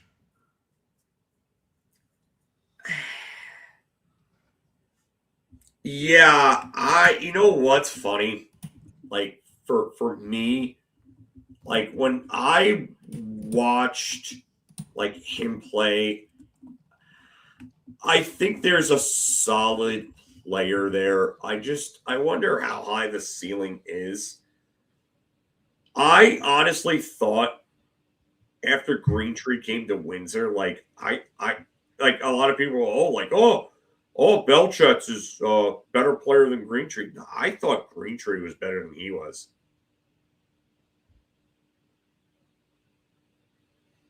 I think Greentree was just a better player during his entire time with that team. That's just me.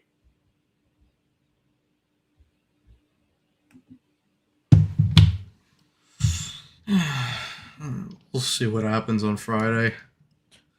I don't have high expectations, but something's gonna happen. I'm prepared for disappointment, and we're gonna have a special live stream for that. I'm not gonna announce too much with that, but we have a pretty big stream plan. Yes, we do. Yeah, well, I'm probably gonna wrap this up here. It's 11:30. I'm starting to get tired. I didn't plan to do a 3.5 hour stream for this, so I'm kind of like just running on fumes this weekend. But yeah, definitely join us Tuesday. We're going to be doing we'll be doing our mock draft. 3 of us, Step Boy Steven, Mark will be on with us. Maybe even get some other guests here and there throughout the stream. We'll see what happens, but definitely looking forward to that. And then I think I might be doing on a live stream myself. I'm not sure about Friday. So, but thank you guys both for coming on. I appreciate it. Matt, you were able to come back for a bit. That's pretty cool. So definitely thank you for coming back and helping us out with that. Thanks to Steven as well for hopping on with us for as long as he did. I know he's like quite a few hours ahead of us, so kind of tough for him. So thank you all. Appreciate you all. You have a good night, and we'll see you all on Tuesday. Yeah. Take care, everybody. Guys.